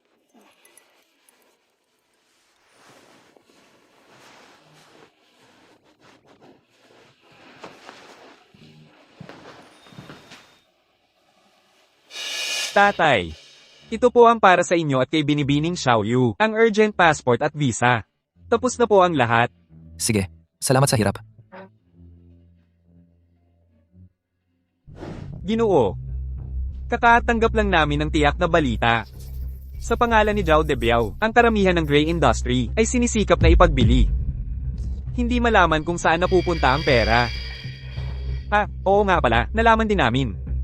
Si Zhangsan at ang kapatid niyang babae ay kakatanggap lang ng emergency visa para sa Australia. Zhao Debiao. Gusto nitong maglinis ng pangalan at umahon. O kaya, naghahanda na para tumakas? Si Zhao Debiao sa Timog Lungsod, ano ang kinalaman ni Zhangsan? Narinig ko, si Zhangsan, para makisama kay Zhao Debiao, ay gumamit ng maraming paraan. Kaya lang, nakapasok sa kumpanya ni Zhao Debiao. Ang kapangyarihan ni Zhao Debiao sa Jiangcheng ay malalim na ang ugat. Hindi basta-basta makakatakas. Pero si Zhangsan ay ininsulto ang aming pamilya Liu. Kahit hindi mamatay, magiging lumpo. Siya lang ang nagmamadaling magbenta at tumakas. Baka naman, gustong nakawin ni Zhangsan ang pera ni Zhao Debiao. At tumakas? Si Zhang San yon. Talagang si Zhang San yon. Habang sinulsulan niya si Zhao Debiao, ipinagbili ang mga ari-arian at nag-ipon ng malaking halaga ng pera. Patagurin siyang kumuha ng visa para makapag-abroad. Balak niyang itakas ang lahat ng ari-arian ni Zhao Debiao. Si Zhao Debiao, malamang nasa dilim pa rin hanggang ngayon. Tama si Ziheng. Yung Zhangsan na yon, sa unang tingin pa lang, taong tuso at mapagsamantala na. Sinira niya ang aming pamilya, nawalan kami ng lahi. Ngayong pagkakataong ito, kailangan talagang magbayad siya. Sa pagkakataong ito, hindi na kailangang kumilos ang aming pamilya. Si Zhao Debiao mismo ang magdurugin ng pinung-pino si Zhangsan. Para mawala ang galit ko, pumunta ka. Ihanda ang sasakyan. Pumunta tayo sa lugar ni Zhao Debiao. Opo.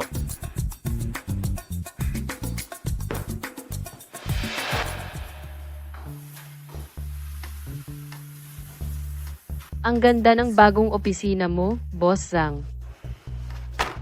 Van, may kailangan ka ba? Wala naman.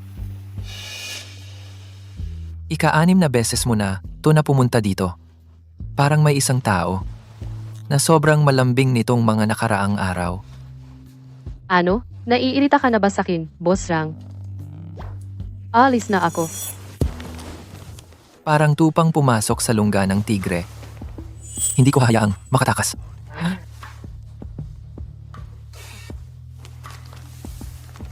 Sino ang tupa? Hindi naman sigurado yan.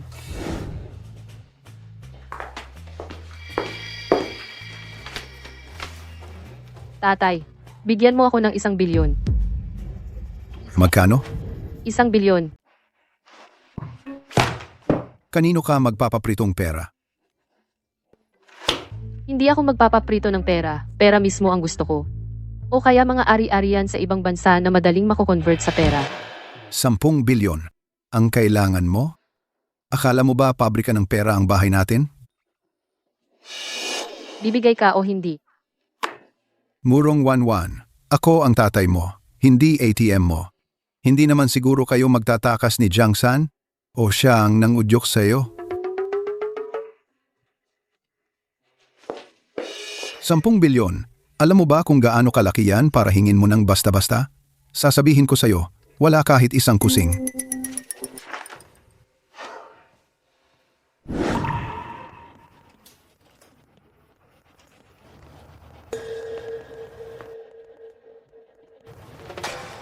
Anong tinitingnan mo? Ang tagal mong nakatitig. Tinitignan ko lang ang mga armas. Para kung sakaling gustuhin mong tumakas ulit, malaman ko kung paano mas maayos at mabilis mabali ang binti mo.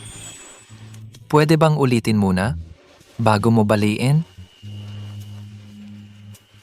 Sanye.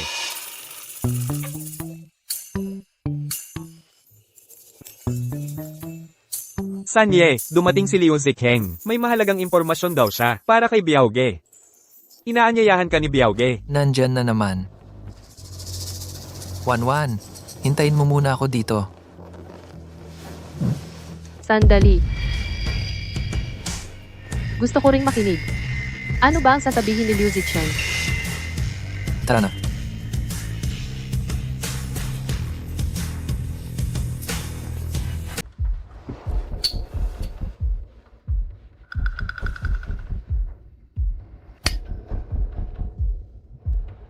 Ginoong Leo, bihirang-bihira ka namang dumalaw. 2 paa na lang ang natitira. Pinuntahan mo pa ako ng personal. Ano ang maipapayo mo? Kuya Biao, pasensya na sa biglaang pagbisita. May gusto akong ibunyag sa inyo, isang napakalaking panloloko. Nakasalalay dito ang lahat ng iyong ari-arian. Huwag kang maniniwala sa taong iyan na si Zhang San. Oh? Sabihin mo, may nakuha akong tiyak na impormasyon. Si Zhang San, sa likod mo, palihim na nag-aayos ng papeles para umalis ng bansa. Ang destinasyon ay Australia. Na-approve na ang kanyang visa. Ano ang kinalaman nito sa aking mga ari-arian? Isipin mo, ano ang ginawa niya sa iyo? Kamakailan lang? Sinusulsulan kanyang ipagbili ang iyong mga negosyo para makuha ang pera. Kuya Biao, siya. Isang biglaang sumipot na tao lang siya. Bakit mo siya pinagkakatiwalaan ng ganito? Balak niyang gawin ang lahat para nakawin ang lahat ng iyong pera at tumakas palayo. Nadaya ka niya. Kuya Biao, si Jiang San. Napakababang tao niya. Walang utang na loob. Taksil siya. Para lang malapitan ka, magpabango sa iyo. Ang totoo niyang balak ay ubusin ang lahat ng iyong kayamanan. Dapat mo na siyang aksyonan. Biao, kailan pa naging patakaran sa ating reception area na pinapapasok na ang mga asong ulol dito? Sumasakit ang ulo ko sa ingay. Hindi mo inaasahan to, di ba? Nahuli ko na ang masamang plano mo. Sa harap ni Biaoge, nagmamagaling ka pa. Oh? Anong masamang plano? Biaoge, ikaw, huwag kang magpapaloko sa kanyang pagpapanggap. Patuloy siyang naglilipat ng ari-arian ng palihim. Ang mga ipinagbiling negosyo, ang pera ay wala talagang bumalik sa kumpanya. Lahat ay kanyang nilabag sa iba't ibang paraan. Gusto kanyang ipahamak. Para siya lang ang makinabang sa lahat. Tapos ka na? Biaoge, tapos na po ako. Kumpleto ang ebidensya. Huwag mo sanang hayaang makatakas. ang trader na ito. Nandito siya ngayon. Tayo ay maaaring... Naniwala nga si Biaoge. Galit na siya. Tapos na si Zhang San. Biaoge, huwag po kayong magalit. Huwag mo siyang patulan. Ganyang klaseng tao. Baka magkasakit ka pa. Basta sabihin mo lang. Handang tumulong ang aming pamilyang Liu. Para isuka niya ang lahat ng kinain niya kasama na ang tubo.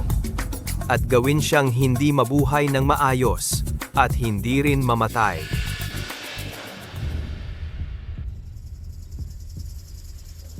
Bakit? Bakit siya pumunta sa akin? Liu Ziheng, sino ka ba? Biao, Je. Ako ay tumutulong na ilantad. Tumutulong sa akin? Karapat-dapat ka ba? Ang kuya ko, hindi kailangang magpaliwanag sa tulad mo na isang walang kwenta. Kuya, kung kukuha siya ng pera, kahit magsalita lang siya, buong puso kong iaabot sa kanya. Anong pakialam mo't nagdaldal ka dito para maghasik ng away? Biao, Je. Alam mo ba kung para saan kinuha ng kuya ko ang pera? Para ipagawa para sa pamilya ninyong Liu. At sa mga walang malay na yan, ng mga dekalidad na kabaong. Liu Zicheng, mukhang hindi pa sapat ang huling aral sa'yo. Sa tingin mo ba, sa huling bahagi ng buhay mo, nakakaburyo ang nakaupo sa wheelchair? Gusto mong lumipat ng lugar para humiga? Kumusta naman sa tabi ng ilog? Imposible. Ikaw. Bakit kayo nagmamadaling mag-ayos ng bisa?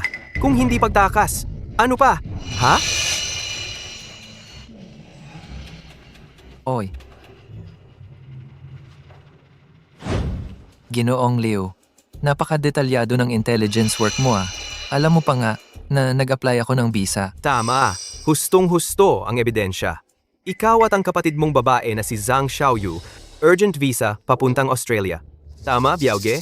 Isasama pa niya ang kapatid niya? Ito ay talagang pagtakas kasama ang pera, di ba? Ang kapatid kong si Zhang Xiaoyu, grade 12 ngayon. Ano naman? Hoy! Putang ina! Kapatid niya yon. Ipinadala ang kapatid na babae para mag-aral sa ibang bansa at sinabay na rin ang pag-ayos ng bisa.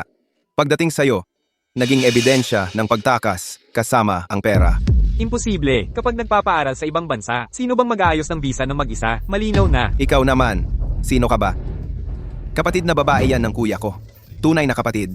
Ang kuya ang nagpadala sa kapatid na babae para mag-aral sa ibang bansa. Sinabay na rin ang pag-ayos ng visa. Uuwi na siya pagkaalis ng eroplano ng kapatid niya. Anong problema doon?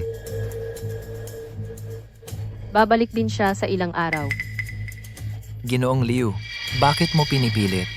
Na wala ka ng kahit kaunting dignidad na matira. Gid. Baozi, samahan ang bisita palabas. Tandaan, samahan ng maayos si Ginoong Liu pa uwi. Baka kasi madulas pa siya sa daan. Dahil wala na siyang madudulas pa.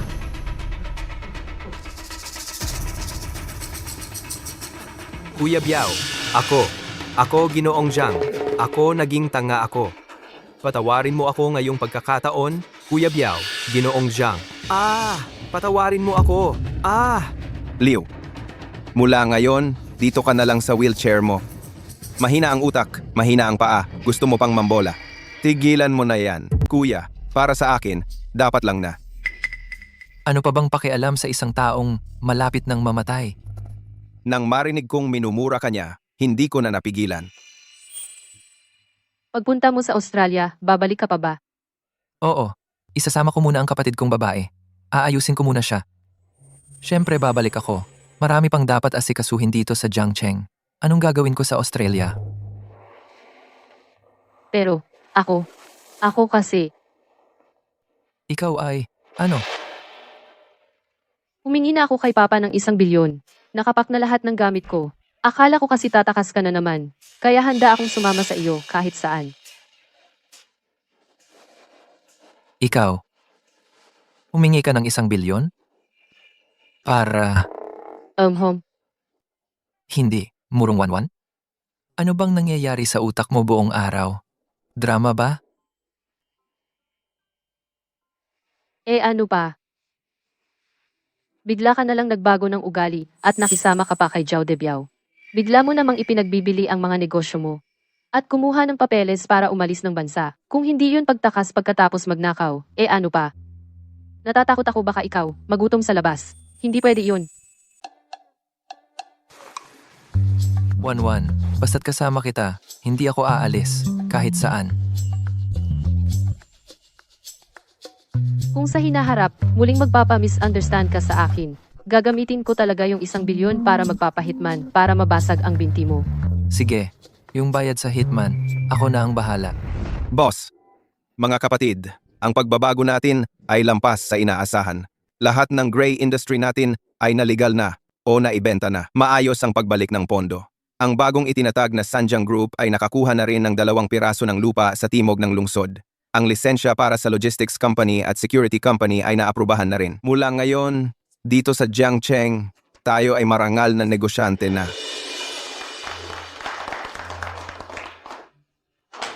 Salamat sa pamumuno ni Biaoge at Sanye. Ang ganda, mula ngayon, hindi na tayo mag-aalala ng todo. Tama. Ang daloy ng pondo, nasusubaybayan ba ng maayos? Lalo na yung karamihan ng ari-arian na naibenta. Ang mga huling bumili, nalinaw na ba lahat? Boss, huwag kang mag-alala. Si Chen Tianfeng, siya mismo ang nagbabantay. Lahat ay dumaan sa legal na transaksyon. Sinuri rin namin ang background ng mga bumili. Wala namang problema. Karaniwan, mga kumpanyang pamuhunan mula sa ibang lugar ang kumukuha. Nasaan na siya? Ito, tungkol sa meeting ngayon, naipaalam ko na sa kanya. Pwedeng malate pa siya? Si Chen Tianfeng, iyong pabrika sa kanyang sakop, kumusta na, ato? Ang grupo niya ang pinakamabilis kumilos. 3 nightclub, 2 underground bank, at iyong bathhouse. Hindi pa man nakakalipas ang 2 linggo, naibenta na lahat. Ang perang nabawi ay 20% pa ang taas kaysa inaasahan. Ayon sa kanya, may mga suki na bumili ng mas mataas ang presyo. Suki? Sinuri mo ba? Tinanong ko. Si Chen Tianfeng, sabi niya dati na niyang kakilala. Oo, mga kapitalista mula sa Jinghai. Gustong magtayo ng negosyong pang-aliw dito sa Jiangcheng. Sa tingin ko, okay naman ang pera, kaya hindi ko na pinag-isipan pa. Boss, Ginoong San, may masamang balita, si Chen Tianfeng. Nagtaksil na siya. Ano? Linawin mo. Kami, ayon sa kinaugalian, tinanggap namin ang huling batch ng pera at ledger mula kay Ate Feng. Pagdating namin doon, napansin namin pinalitan na niya ang mga tao. Nagpahatid pa siya ng mensahe.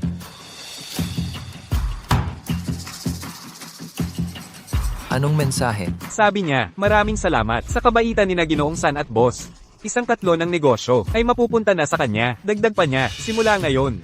Gusto niyang makisali sa ilalim ng lupa ng Jiangcheng. Si Chen Tianfeng ay makikipaghati na rin.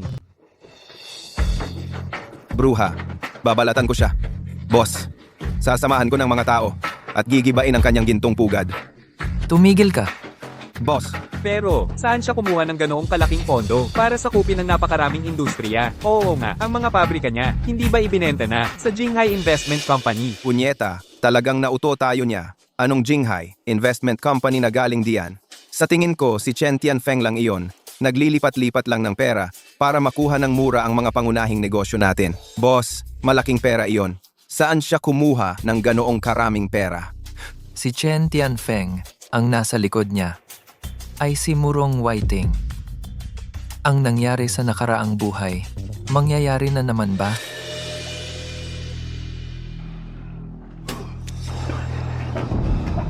Si Murong Waiting. Si Chen Tianfeng. Nakikita nyo na, nagbago na ang kalagayan sa Jiangcheng. Wala na kayong mapupuntahan. Jiang San, akala mo ba, panalo ka na? Mas mabuti pang panghawakan mo ang pwesto mo bilang hari sa ilalim ng lupa at mabuhay ng duwag, mag-isa hanggang pagtanda. Paumanhin.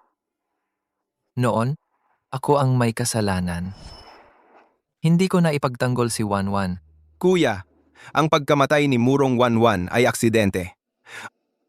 Hindi mo kasalanan, matandang gago. May mukha ka pang banggitin ng anak mo?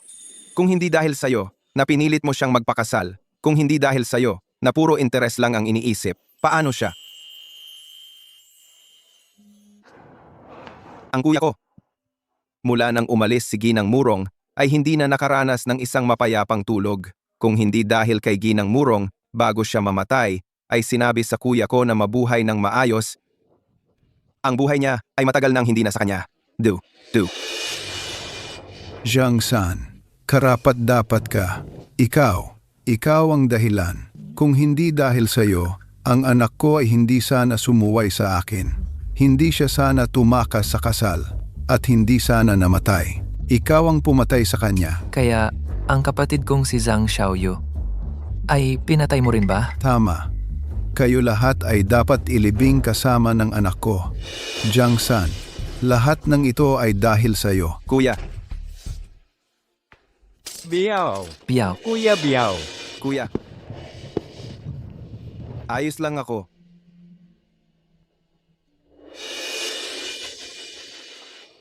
Zhang San, mamatay ka na.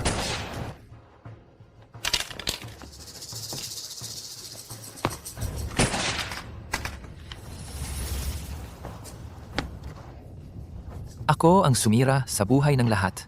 Huwag gumalaw. Ako ang sumira sa buhay ng lahat. Dom Apa. Van. Hintayin mo ako. Ang parehong bagay ay hindi na dapat mangyari muli. Hindi na dapat. Biaozi? Bossing, ano ang gagawin natin? Magpapadala ba ako ngayong gabi ng mga tao para wasakin ang bagong base niya? Wag muna. Si Chen Tianfeng ay isang puppet lamang. Ang nasa likod niya. Ang tunay na kailangan nating harapin. Bossing, ibig mong sabihin, ano ang gagawin mo? Nakikinig sa'yo ang lahat ng mga kapatid. Tama. Una, panatilihing matatag ang mga kapatid sa ilalim natin. I-check kung may mga taksil pa. Pangalawa, ilista agad ang mga industriyang dinala ni Chen Tianfeng, lalo na ang 2 underground money changers at ang logistics line. Gusto kong malaman ang kasalukuyang istruktura ng pagmamay-ari at ang daloy ng pera. Pangatlo, alamin ang mga transaksyon sa pagitan ni Chen Tianfeng at Murong Waiting. Baozi, ikaw mismo ang bahala rito. Tandaan, kailangang lihim ang investigasyon. Huwag mag-ingay. Opo, Third Master. Bossing, kung si Murong Waiting nga talaga ang nasa likod, ang matandang sliyang yon, nag-aalala ako sa side ni Miss Murong. Si Wanwan, ako ang bahala. Ang ating heres ng sindikato, magbabago na ba ng landas para maging mabuting asawa at ina? Ako mismo ang magluluto. Sana huwag kang magpakita ng kawalang utang na loob. Wanwan, paano kung sa isang araw, kailangan kong harapin ang tatay mo? Ano ang pipiliin mo? Ikaw ang pipiliin ko. Pero gagawin ko ang lahat ng makakaya ko para hindi mangyari yun. Tama na. Sapat na sa akin. Ang mga salitang yon. Nangitim ang pasta. Anong gagawin ko? Ito, Gawa tayo ng panibago. ikaw ang magluto. Sige, ako na. Boss, nalaman na namin. Yung mga negosyo ni Chen Tianfeng, ang huling bumili ay iisang shell company na nakarehistro sa British Virgin Islands. Ang pinanggalingan ng pondo ay talagang galing sa overseas account ng pamilya Murong. Si Murong Waiting, si Chen Tianfeng. Gusto nilang habang hindi pa stable ang kinatatayuan ko, sakmalin ng isang bagsakan ang pinakamasustansyang parte ng negosyo ko sa pagbabago. Siyempre, yung matandang sliyang yon. Hindi ba siya natatakot na masaktan ang relasyon niya sa kanyang anak? Ginagawa nila ito para pilitin akong mamili. Maaaring ako ang kanilang lamunin, o kaya naman hindi ko isipin ang nararamdaman ni Wanwan at galawin ang interes ng pamilya Murong. Sa ganitong paraan, hindi lang siya may dahilan para puksain ako. Mapapawalang pag-asa pa niya si Wanwan. Boss, anong gagawin natin ngayon? Lalaban ba tayo ng diretsyo? Handa kaming lahat. Kung gusto ni Murong Waiting ng laro, sasabayan natin siya. Pero yung direktang labanan, yun mismo ang gusto niya. Pero, ang mga patakaran ng laro kailangang baguhin. Si Murong Waiting gustong gamitin si Chen Tianfeng para hatiin ang Sanjiang Group. Kaya, ang gagawin natin ay putulin muna natin ang kanyang kamay. Putulin natin. Ginoo. Handa na ang grupo ni Chen Tianfeng. Nakahanda na. Si Zhang San naman, parang may nahalata na. Ang mga tauhan ni Zhao Debiao ay palihim ng gumagalaw. Pero hindi malaman kung ano ang target. Mabuti nga kung napansin niya. Natatakot pa nga ako na tanga talaga siya. Nakaposisyon na ang mga piyesa. Tingnan na lang natin kung ano ang susunod niyang galaw. Si Van?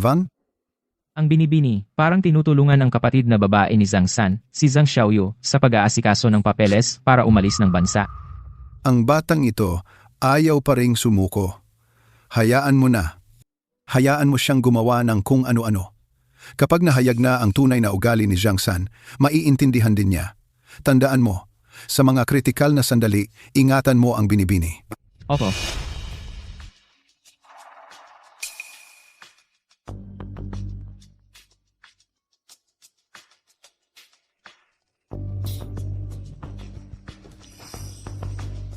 Matibay ang loob mo. Marami ka ng kasalanan. Nagagawa mo pang matulog ng mahimbing. Jiang-san, paano ka nakapasok? Sa Jiangcheng na ito, may lugar ba na hindi ko kayang pasukin?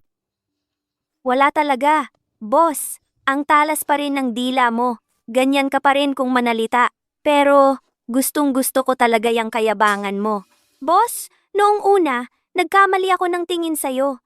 Hindi ko akalain na nakatago ka palang dragon. Ngayon, buti na lang, umangat ka na. At ako naman, nakapagsarili na rin. Bakit pa natin kailangan magpatayan tayo? Yung mga iligal na negosyo dito sa lungsod, napakalaking kikian. Kung ikaw lang ang kakain, nakakasawa yan. Oh, ang ibig sabihin ni ate.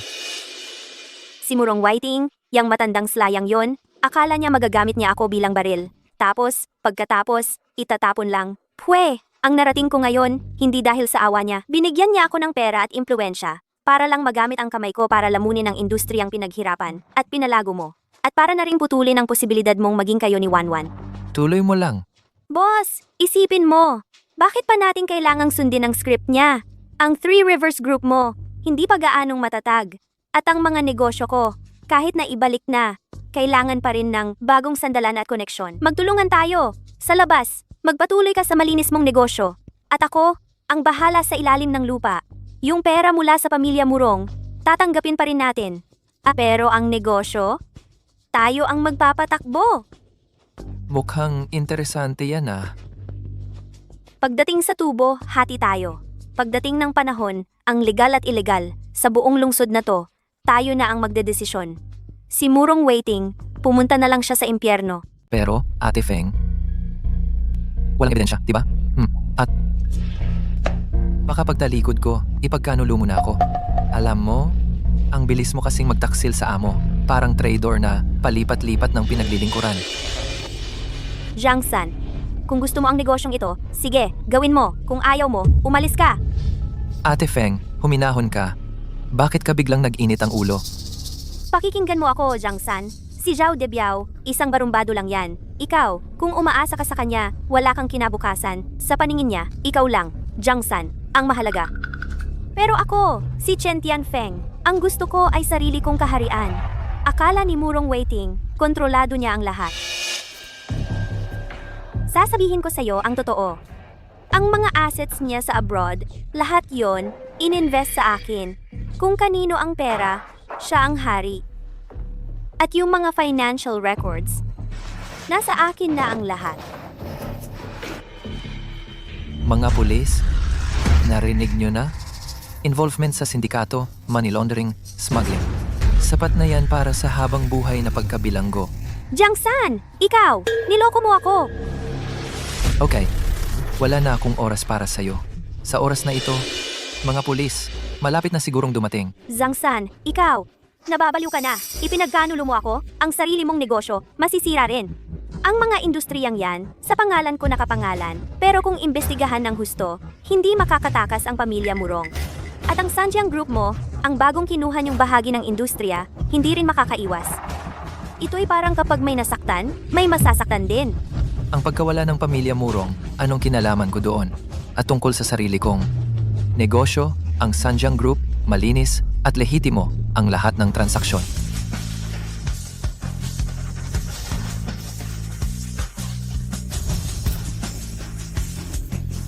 Jiang San, tuso at trader kang tao, hindi kita palalampasin. Ginoo, may malaking problema po. Si Chen Tianfeng. Lahat ng establishmento ni Chen Tianfeng, kasama na ang 2 iligal na bangko. At ang logistics line sa pantalan sa hilaga ng lungsod, kalahating oras na ang nakalipas, sinalakay ng pulis siya ang lahat. Nahuli si Chen Tianfeng sa eksena. Ayon sa balita, solidong ebidensya ang hawak nila. Ano? Sino ang gumawa nito? Ito po ay si Zhangsan. Diretso siyang nagsumiti ng reklamo. Wala kaming oras para mag-react. Tayo, magkano ang pera natin at mga kalakal na nasa loob? Mga 8 bilyong liquid assets. At maraming channel ay na-seize na rin. Zhang San, paano mo na itaya? Nababaliw ka na ba? Nababaliw ka na talaga?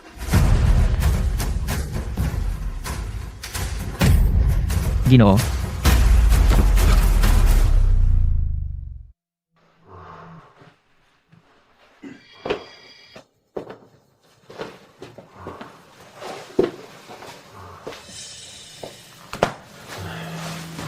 Narito ka na.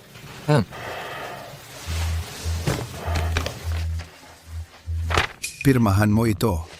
Ito ay kasunduan para talikuran ang pamamahala sa Sanjiang Group. Mula ngayon, hindi ka na makikialam sa mga bagay sa legal at ilegal na mundo sa Jiangcheng. Pero si Wanwan ay sasamahan ka. Hindi ako pipirma. 20 minuto na lang, aalis na ang eroplano ni Wanwan. Inayos ko siyang mabuhay sa ibang bansa. Malilimutan ka niya agad at magsisimula ng bagong buhay. Kung wala ang pahintulot ko, sa buong buhay mo, hindi mo na siya muling makikita. Maliban na lang kung pipirmahan mo ito. Saka lang ako maniniwala sa nararamdaman mo para sa anak ko. Bibigyan kita ng pera, isang halagang magpapayaman sa iyo habang buhay. Para ikaw at si Wanwan ay mabuhay ng matiwasay. Kahit hindi mo pirmahan, kaya kitang gawing sa isang iglap, walang-wala, mas malala pa kaysa dati. Baka magalit sa akin si Wanwan, pero balang araw, maiintindihan niya ang tunay kong hangarin. Kung magbibitiw ako ng kapangyarihan sa grupo sa panahon ng pagbabago, agad-agad akong lalamunin ng mga taong nag-aabang lang, hindi ba tama? Baka sakaling malampasan niya. Alam mong imposible yon. Kung pipirmahan ko ito, parang tinalikuran ko na ang mga kasamahan kong nakipagtiyaga sa akin. Ilang araw pa lang ang ginhawa ng buhay nila. So, tatalikuran mo na si Wanwan? Muling nabuhay ako, Jiang San, hindi para patunayan sa kanino man na karapat-dapat ako sa isang bagay. Ayoko lang na maging sunod-sunuran para protektahan ang mga taong mahalaga sa akin. Pero hindi ko isasakripisyo ang isang panig para lang sa isa pa. Ang kondisyon mo, hindi ko tatanggapin. Ang banta mo, hindi ako takot. Ikaw. Ginoo,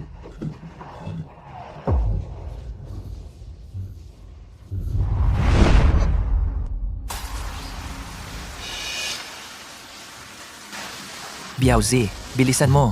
Gamitin ang lahat ng koneksyon. Igastos ang lahat ng pondo. Pigilan ang eroplanong malapit ng lumipad. Kahit baligtarin ang buong Jiangcheng, kailangan nating mahanap si Wanwan.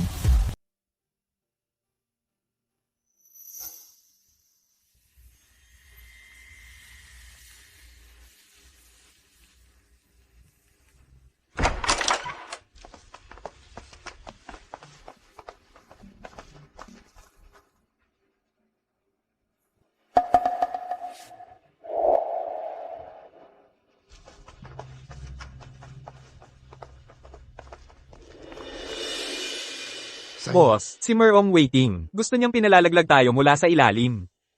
Kahit nasugatan at nasaktan siya, gagamitin niya si MS, Merong, para pilitin ka. Kapag pumirma tayo sa kasunduang ito, ang pinagsikapan, nating magkakapatid, mawawasak lahat. Sa nakaraang buhay, duwag akong tinalikuran si Wanwan. Ngayong buhay na ito, tatakasan ko pa ba ang mga kapatid kong nagtiwala ng buhay sa akin? Bumalik ako sa muling pagkabuhay para lang maging duwag ulit. Ang tinalikuran si Wanwan, hindi ko magagawa.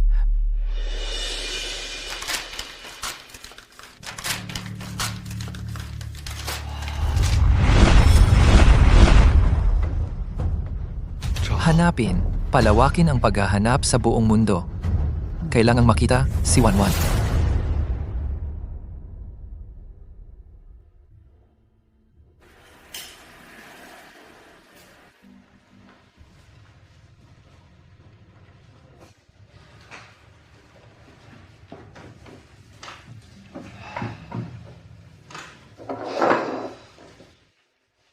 Boss, isang sinangag na kanin na may itlog. Si Egel yan.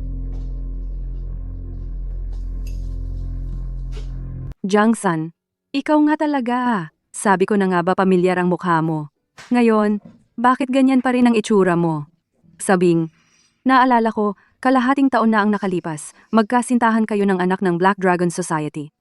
Bakit ngayon, iniwan ka na niya? Sabi ko na nga ba, ang palaka, wag nang mangarap kumain ng gansa. Isang tagapaglingkod lang, nangangarap pang umakyat sa mataas na sanga. Ngayon, tingnan mo, hindi ka umakyat, napunta ka pa sa putikan. Sinanggag na kanin. Handa na ba? Anong nagmamadali ka? Ang katulad mo ngayon, kaya mo pa bang bumili ng sinanggag? Ganito na lang, bibigyan kita ng isang mangkok ng kanin at libreng kaunting atsara. Ano sa tingin mo?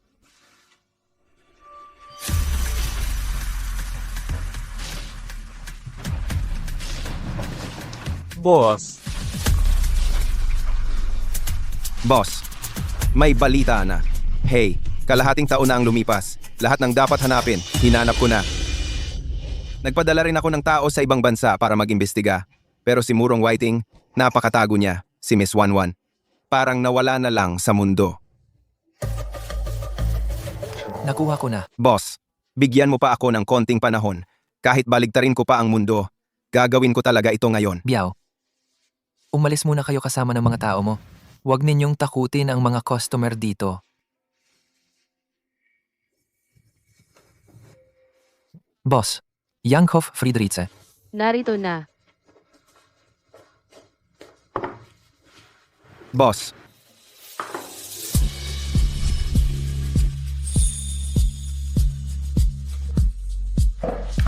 Murong 11.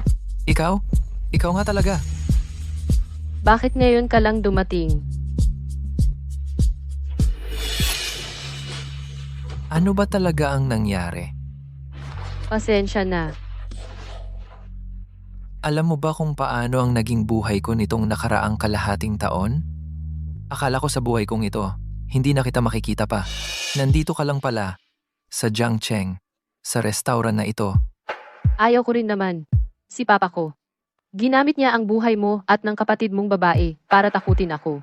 Sabi niya kung ako raw ay tuluyang aalis at mapuputol ang pag-asa mo, saka ka lang magiging ligtas at mabubuhay. Kaya pala umalis ka ng ganoon. Hindi ko kayang magsugal. Alam ko kung ano ang kaya ng tatay ko. Inayos niya ang eroplano para sa akin, gumawa ng peking pagkakakilanlan, handa na lahat para sa pag-alis ko sa bansa. Pero sa kalagitnaan ng daan, palihim akong lumipat ng sasakyan at bumalik dito. Gusto kong manatili sa lugar na malapit sa'yo. Natatakot akong baka kapag nagpakita ako, makasama pa sa'yo, kaya dito na lang ako, nagtrabaho ng palihim habang nag-iisip ng solusyon. Tang, akala mo ba, sa pagtatago mo, hahayaan lang ako ni Murong Whiting? Sa nakalipas na kalahating taon, ang Sanjiang Group, harapan man o patago, ilan na bang beses, akala mo ba, sa pagpapasensya, makakamit ang kapayapaan? Alam ko. Hindi rin naman ako nakatunganga sa kalahating taon. Ito ang mga ebidensyang palihim kong nakalap. Sapat na ito para ikompromiso ang kanyang pagkakakilanlan bilang underground emperor.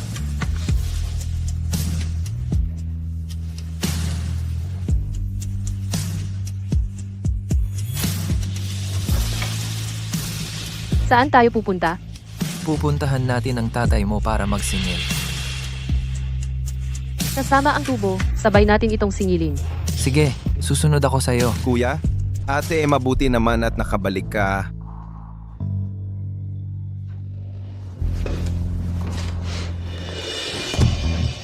Itong 8.2 milyong piso, ituring na lang natin itong bayad sa kinain natin ngayon.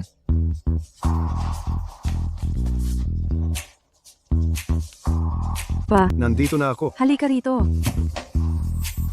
Ano ibig sabihin nito?